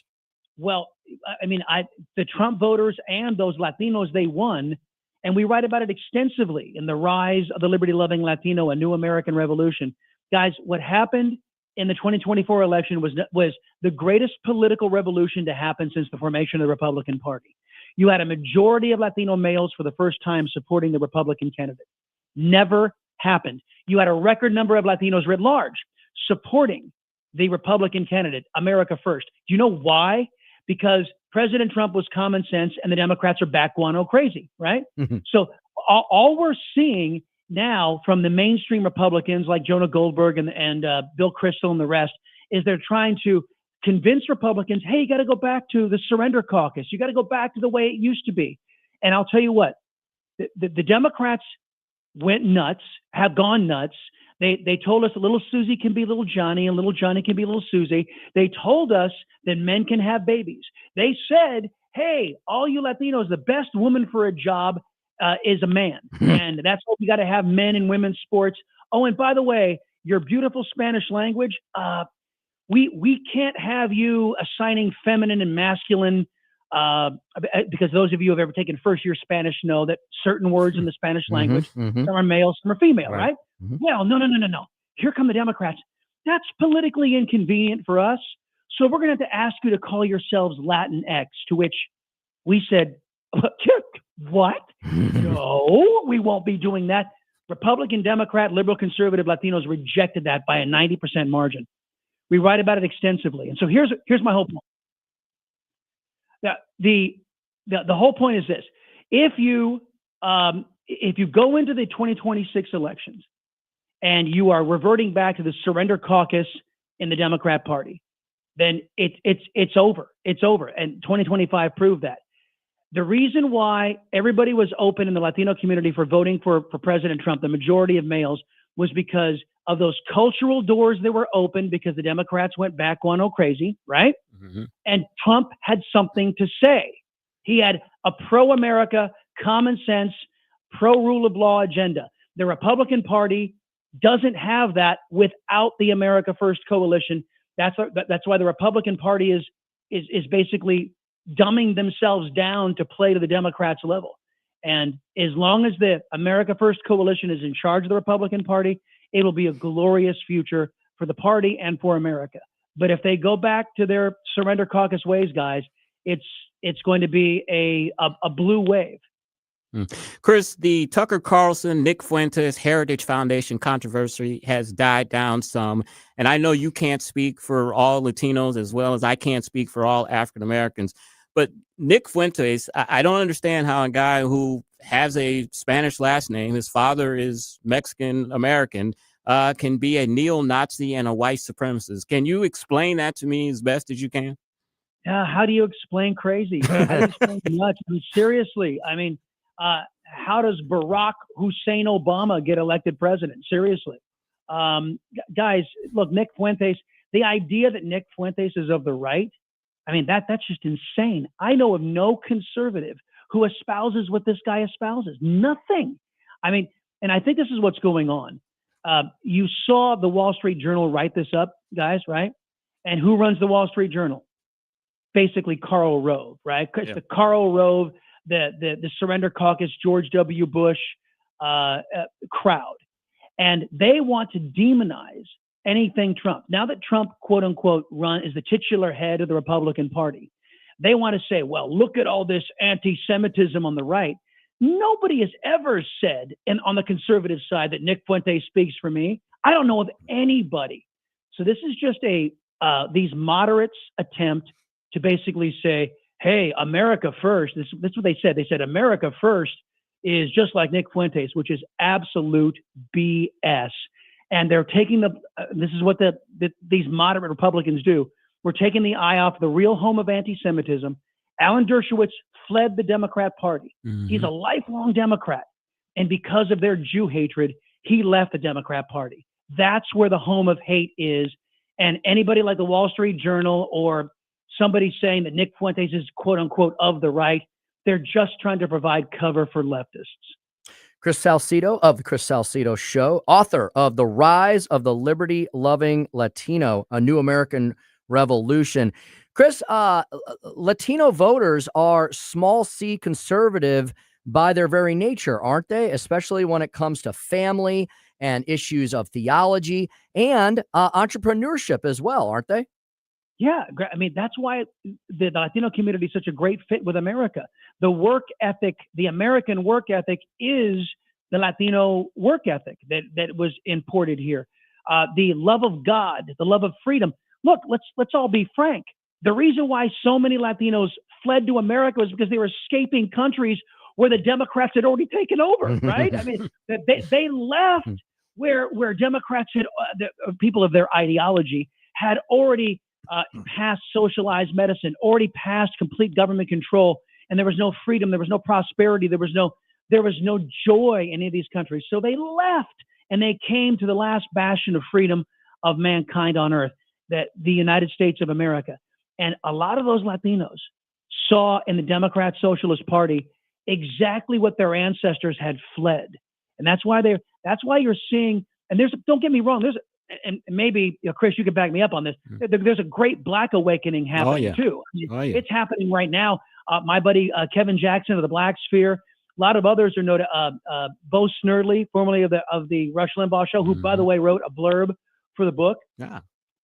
He has been noticing and doing the great work in the Black community, as so many others. And I think that we in the Latino community owe the Black community so many thanks, because the Black community showed all of us the slings and the arrows that the Black community took for the undying devotion to Democrat socialists. I mean, the legacy of Democrats, what have they given America? An abortion clinic on every corner in all of our so-called minority neighborhoods. That's all the Democrat Party's good for, right? So a lot of us in the Latino community, I've always said it, owe the Black community a helping of thanks, because you guys showed us what not to do. Chris, I don't know how you do it. You got a daily show on Newsmax. You were the executive director of the Conservative Hispanic Society, and you wrote a book, The Rise of the Liberty-Loving Latino, A New American Revolution. I don't know where you find the time for all this. Tell us a little bit about the book. Oh, yeah. Well, the book is, don't forget the radio show and the podcast. Yeah, there you go. I got a radio show and a podcast, too. How about them apples? So anyway, yeah, guys, The Rise of the Liberty-Loving Latino, it's my moniker. That's when I got into out of news and into talk radio when I joined the Blaze. Oh my gosh, 15 years ago. 50. Oh boy, the Chris Salcedo show is that old. I'm that old. Holy moly. Anyway, so I love alliteration, and so I came up with Liberty Loving Latino as my moniker, and it's a contrast. It's a way to tell CNN, screw you. I don't identify with leftists. Yeah. The CNN, MSNBS says the only good Latino is a leftist Latino. And yeah, don't get me wrong. I don't speak for all Latinos. There are loudmouth leftist Latinos out there who I politically disagree with.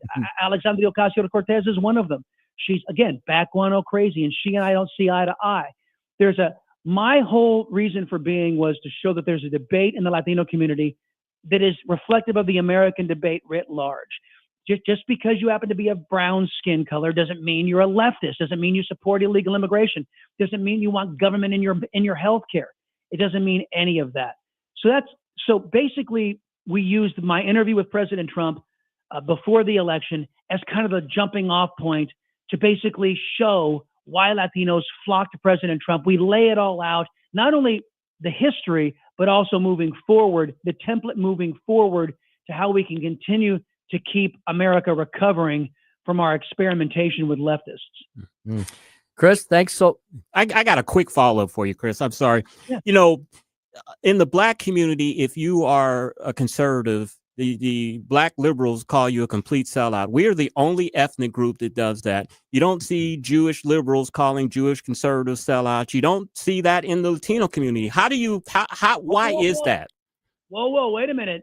No, maybe. I have been called by loudmouth leftist Latinos. I've been called a race traitor because I'm not a left-wing kook. And they've called me a coconut. You know what a coconut is? I don't.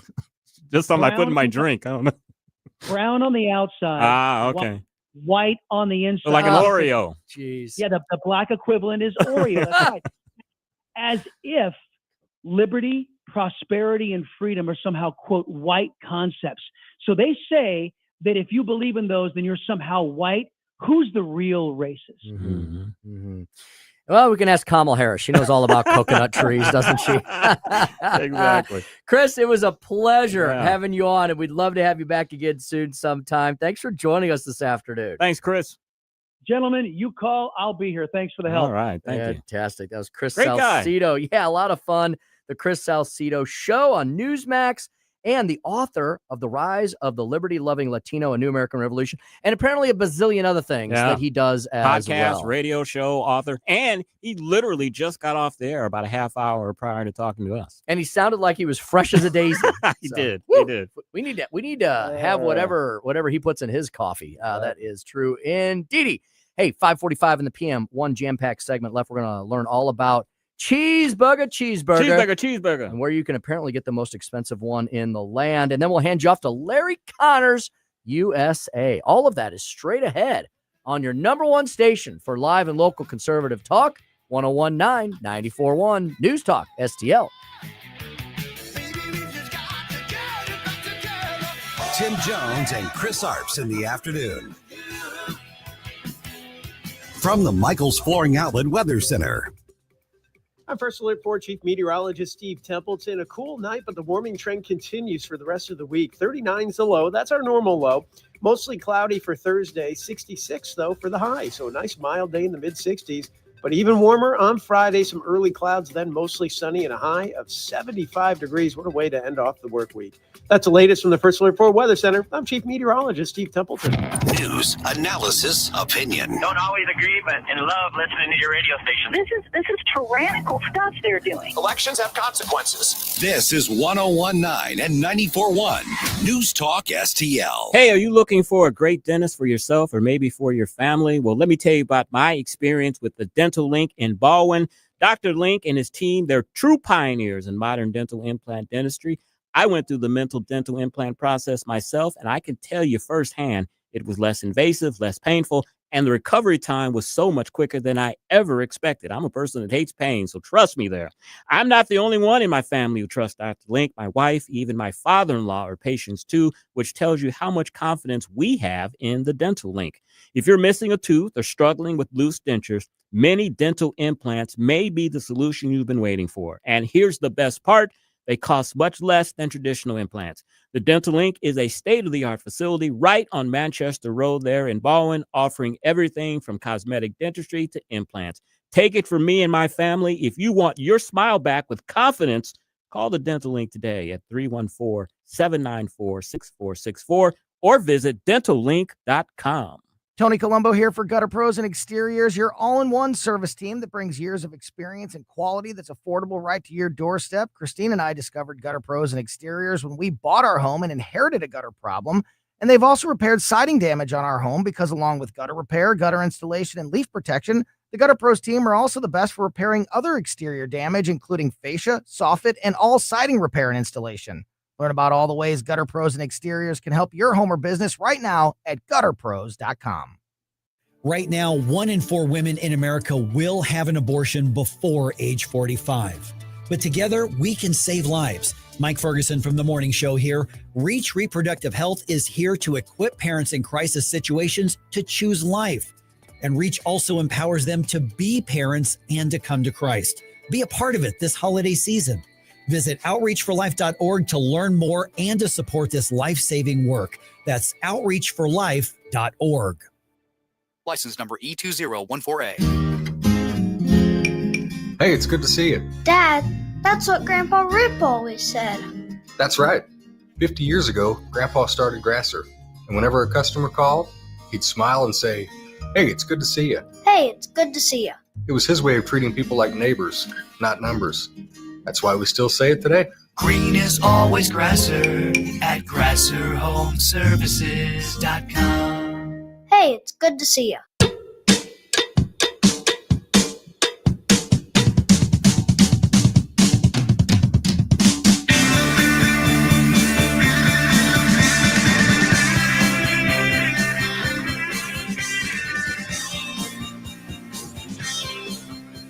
What do you think, Kelly the Jeffries? Do you agree with Ro Khanna? Do you think Schumer should be replaced?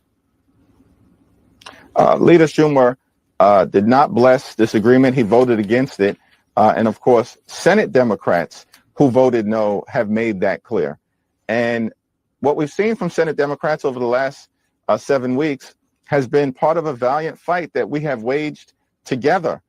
5:49 on the Tim Jones and Chris Arps show. I don't know why I did that to myself, Tim. I think that he is a horrible politician, a horrible spokesman. And there you have Hakeem Jeffries unwilling to throw his fellow New Yorker under the bus. Your thoughts? Mm-hmm. Well, it's so funny you played that clip because one of my buddies texted me right before the show started and said, I think I dislike Hakeem Jeffrey more than all the rest of them put together. He goes, he's just a horrible spokesperson. Yeah. He never makes any sense. He just lies. He's just plastic. Yeah, and he lies. And it's like, yeah, I found it interesting that Ro Khanna was willing to throw Schumer under the bus, but Hakeem wasn't quite there yet. May have something to do with the fact that Ro Khanna's in California and Hakeem's in New York. Yeah. And maybe they're trying to just keep peace in the East, so to speak. But I don't know. I don't know if Hakeem has a single solitary thought of his own or not, or if he just does whatever somebody else tells him. He's just a horrible spokesman, as I've said time and time again. He's no Obama. He's no Obama. He just sounds like he just reads from talking points, and whatever the question is, it's like, hold on a minute, let me get the card out so I can read the answer. He's terrible. He's definitely a DEI appointment, if you ask me. All right, it's that time of the year again. We can start talking about Christmas. I did want to talk about Christmas because it really pissed me off when I was watching like NFL games and Lowe's and some Home Depot and some of these places were playing Christmas commercials before Halloween. I'm like, it's not even Halloween yet, and you're showing Christmas commercials. Come on, give us a break. Well, Tim, this year's Rockefeller Center Christmas tree, it is arrived. Is a 70-foot tall, 11-ton Norway spruce from East Greenbush, New York. It arrived in Manhattan over the weekend, and it will be lit up on December 3rd. You get into that? You watch that, the lighting of that, or just like? It reminds me of my days when I was there. Did you ever go down to see that? Nostalgia. We never went down for the actual lighting, but we went down during the season to see it. You know what I've never done that I want to do is skate in the ice rink, because I didn't know how to ice skate when I was in New York. When I came back home in my 20s in 1998, a buddy of mine said, let's play hockey. And I said, what? And I said, now? We were like, I thought we were old. We were like 28, 29 years old. I was like, we're old. And love to be 29 again. But he said, no, let's play. So I learned how to skate. So when I was up there, I never thought about it, but I'd love to go back. I do now. I ice skate actually pretty well now. I'd love to go back. I'd love to skate around that arena. And that's pretty cool. It's pretty cool to see that tree. Learn something new. I know that you played hockey when you were younger. I always thought you were skating and played hockey your entire life. I didn't know this was a late in life. It was an adult kind of adventure. It was an adult adventure, indeed. All right, let's talk about the most expensive cheeseburgers. Now, you'd expect that it to be in California, of course. California is home to the most expensive cheeseburger meals in the continental U.S. According to new DoorDash data shared exclusively with Axios, the combo of a cheeseburger with fries and a soda will run you $25 in Chula Vista, California, $22.94 in Anaheim, $22.01 in Santa Ana, $21.60 in Long Beach, and $21.58 in Riverside. If you're looking for a cheaper cheeseburger, you should place your order in Lincoln, Nebraska, $10.75, or Milwaukee, $11.36, or Detroit, $12.90. Just think a cheeseburger, a French fry, and a drink, $25. Man, I mean, I remember back in the day when I was 28 years old, you could go to Applebee's for that and get a good meal. Not anymore. Not anymore. You got to search high and low for a good burger under $10 these days. Absolutely insane. Tim, I've got a trivia question for you. Haven't given you one of these in a while. Oh boy. Who was the first president to be buried at Arlington National Cemetery? And who are the two presidents? This one you'll know. Who are the two presidents? I know you'll know one of them that's buried at Arlington. JFK. JFK, of course. Eternal flame. There's only two there, huh? Only two. That surprised me too, because I thought there was more than that. Who should we go with here? Is it? Can you give me a hint? Is it like one of the old? Is it old or newer? I'll give you a hint. He was one of our heaviest presidents. Okay, that would be Grover Cleveland. William Howard Taft. Taft. He was like 300. He was like 300 pounds. Did Taft serve a full term? Or I did think he so. pass away because of his largeness? I know, and I may be getting this wrong. I think after he left the presidency, didn't he become a Supreme Court justice? You know, was he the one? I think you're right. Yeah. So maybe he did better, but so he was the 27th president. And I think he was a bachelor too. I think he never got married. And I think once he left the White House, he was appointed as a Supreme Court justice. And I know he was 300 pounds, You're one of our correct. heaviest presidents. He was the 10th Chief Justice of the Oh, US. he was the Chief Justice. I thought he was just a regular justice. Chief Justice. He Boy, what an overachiever. Let's see, 1857 to 1930. So I hate math. 40, 70, 73 years old. He lived to be 73 years old. That's an overachiever when you became president of the United States and I became the Chief Justice of the Supreme Court. I led 2 branches of the United States government. That's pretty impressive. And isn't that interesting? That's the order he did it in. Yeah. You know what? I was president, so I'm gonna take it easy now, and I'm gonna go be Chief Justice of the U.S. Supreme Court. Exactly. That's odd. And you know what? We have to research that. I wonder what's the story behind that, because I'm sure you would never see that today. Most presidents want to go write their memoirs and build their libraries and go off into quiet life. Why he decided to want to stick around? Very different time. And be around in the Supreme Court justice. Yeah, very, very different time. That's for sure. Did you hear about this incident in Mexico last week? Very, very weird. The president of Mexico, who is a woman, who's actually a Jewish woman. I know her last name is Scheinbaum. Yeah. She was walking from the National Palace to the Education Ministry, and a viral video picked up her being groped by a homeless man. And I'm like, whoa, how in the world does the president of a country, how does a homeless man get close enough to the president of a country to be able to grope and fondle her? I don't know. Does she not have Secret Service at all? I guess not. And she announced last week that she was going to be press charges against this gentleman. That's really weird because in the U.S., like, you can't get within 50 yards of the president of the United States. That's why it seems so weird to me. It's like, how in the world do you get close enough? Just wandering around by herself? He's drunk and on whoever, and just came up to her, started grabbing her breast and fondled her. Yikes. So I thought that was very strange. Remember when we were having the Confederate statue controversy a few years back? I didn't even know till it happened that Forest Park had a Confederate statue. I didn't really either. had no idea. Either. They've all been taken down. Looks like some of them may be coming back, Tim. Protesters toppled a Confederate statue in Washington, D.C., but now it's coming back.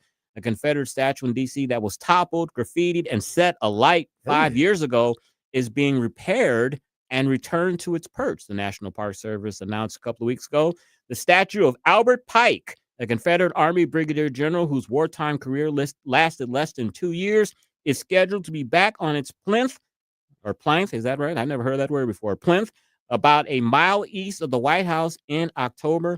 I wonder if Albert Pike is what Pike County here in Missouri is named after. Could be, possibly. Yeah. Who knows? But yeah, Confederate statues coming back. People have gone back through their senses. I'm not a Confederate fan, of course, but I was not a fan of toppling over, tearing them down. That just didn't make any sense.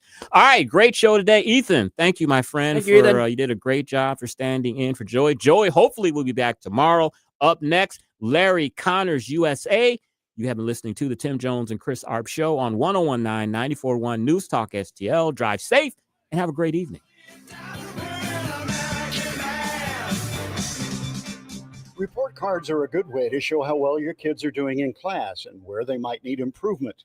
We at the Show Me Institute believe schools should get grades too, so parents can see how their child's school compares to others. That's why we came up with the Missouri School Rankings Project. Click on the website moschoolrankings.org and it's all there. Rankings and letter grades for all the schools in Missouri. The rankings are based on categories such as student performance in English language arts and math, ACT scores, and graduation rates. Then we take the rankings and come up with a grade point average, just like your child has. Each school and district has a grade, and the website is easy to use. And now we've added spending data for every district, so parents, taxpayers, and policymakers can see where the money is going. Don't you want to know how your child's school stacks up? Learn more at showmeinstitute.org.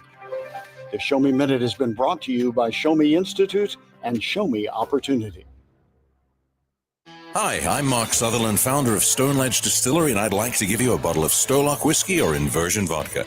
Just register now at newstalkstl.com and come experience what Missouri Ozark Highlands craftsmanship really tastes like. At our tasting room in historic Defiance, you'll enjoy Stolock whiskey, Inversion vodka, and other Missouri-made spirits, wine, and craft beer in a beautiful cocktail lounge, our cigar room, or out on the patio every weekend. And right now, win a bottle of Stolock or Inversion at newstalkstl.com. Come raise a glass in Defiance. SR1 Sundays. Hi, this is Elizabeth Kaiser. Be sure and check out my show, Straight Lines, this and every Sunday at 8 p.m., right after Stand and Fight, part of SR1 Sundays.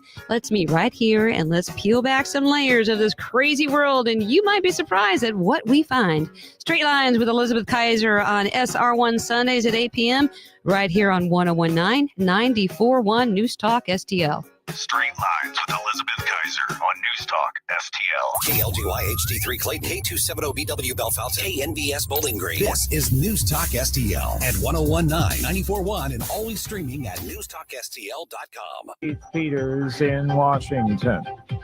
The White House is angry about a batch of Jeffrey Epstein emails released by House Democrats. More from White House correspondent Greg Clugston. Democrats on the House Oversight Committee released emails from Epstein, the late sex offender. In one of the messages, Epstein wrote Donald Trump knew about the girls. An email from 2011 alleged that he had spent hours at Epstein's house with a sex trafficking victim. The president accused Democrats of trying to deflect from their political failures, and White House Press Secretary Caroline Leavitt said the emails were selectively leaked to smear President Trump. Greg Clugston, Washington. As President Trump urges Israel to pardon Benjamin Netanyahu, concern is growing over U.S. influence over Israel. President Donald Trump has called on his Israeli counterpart to end Prime Minister Benjamin Netanyahu's ongoing corruption trial. In a letter, Trump asked President Isaac Herzog to grant Netanyahu a pardon and to halt what he called a political prosecution. This isn't the first time that Trump has tried to influence this case on behalf of his friend Netanyahu. He made a similar call in a speech to Israel's parliament last month. This case has bitterly divided the Israeli public. Trump believes that a pardon would help the nation heal and allow Netanyahu to unite the country behind him. Correspondent Joe Fetterman reporting. House lawmakers are making a long-awaited return to potentially end the longest federal government shutdown in U.S. history. Speaker Mike Johnson is predicting that the House later Wednesday will pass the bill to reopen the government and send it to President Trump's desk for his signature. On Wall Street, the Dow by 326 points, the Nasdaq dropped 61. More on these stories at townhall.com. The following is not an actor, but a real-life story from Trinity Debt Management. Every day I speak with people who are worried and are feeling a lot of pressure because of credit card debt. That's why I'm very proud of what we do at Trinity. We just help. We give people the support they need, along with a real plan to become debt-free. Credit card bills are consolidated into a single monthly payment that is much less than what they were paying before. Most of our members end up saving thousands and even may improve their credit scores by as much as 200 points. I know from the bottom of my heart that I'm making a difference in the lives of the people we help.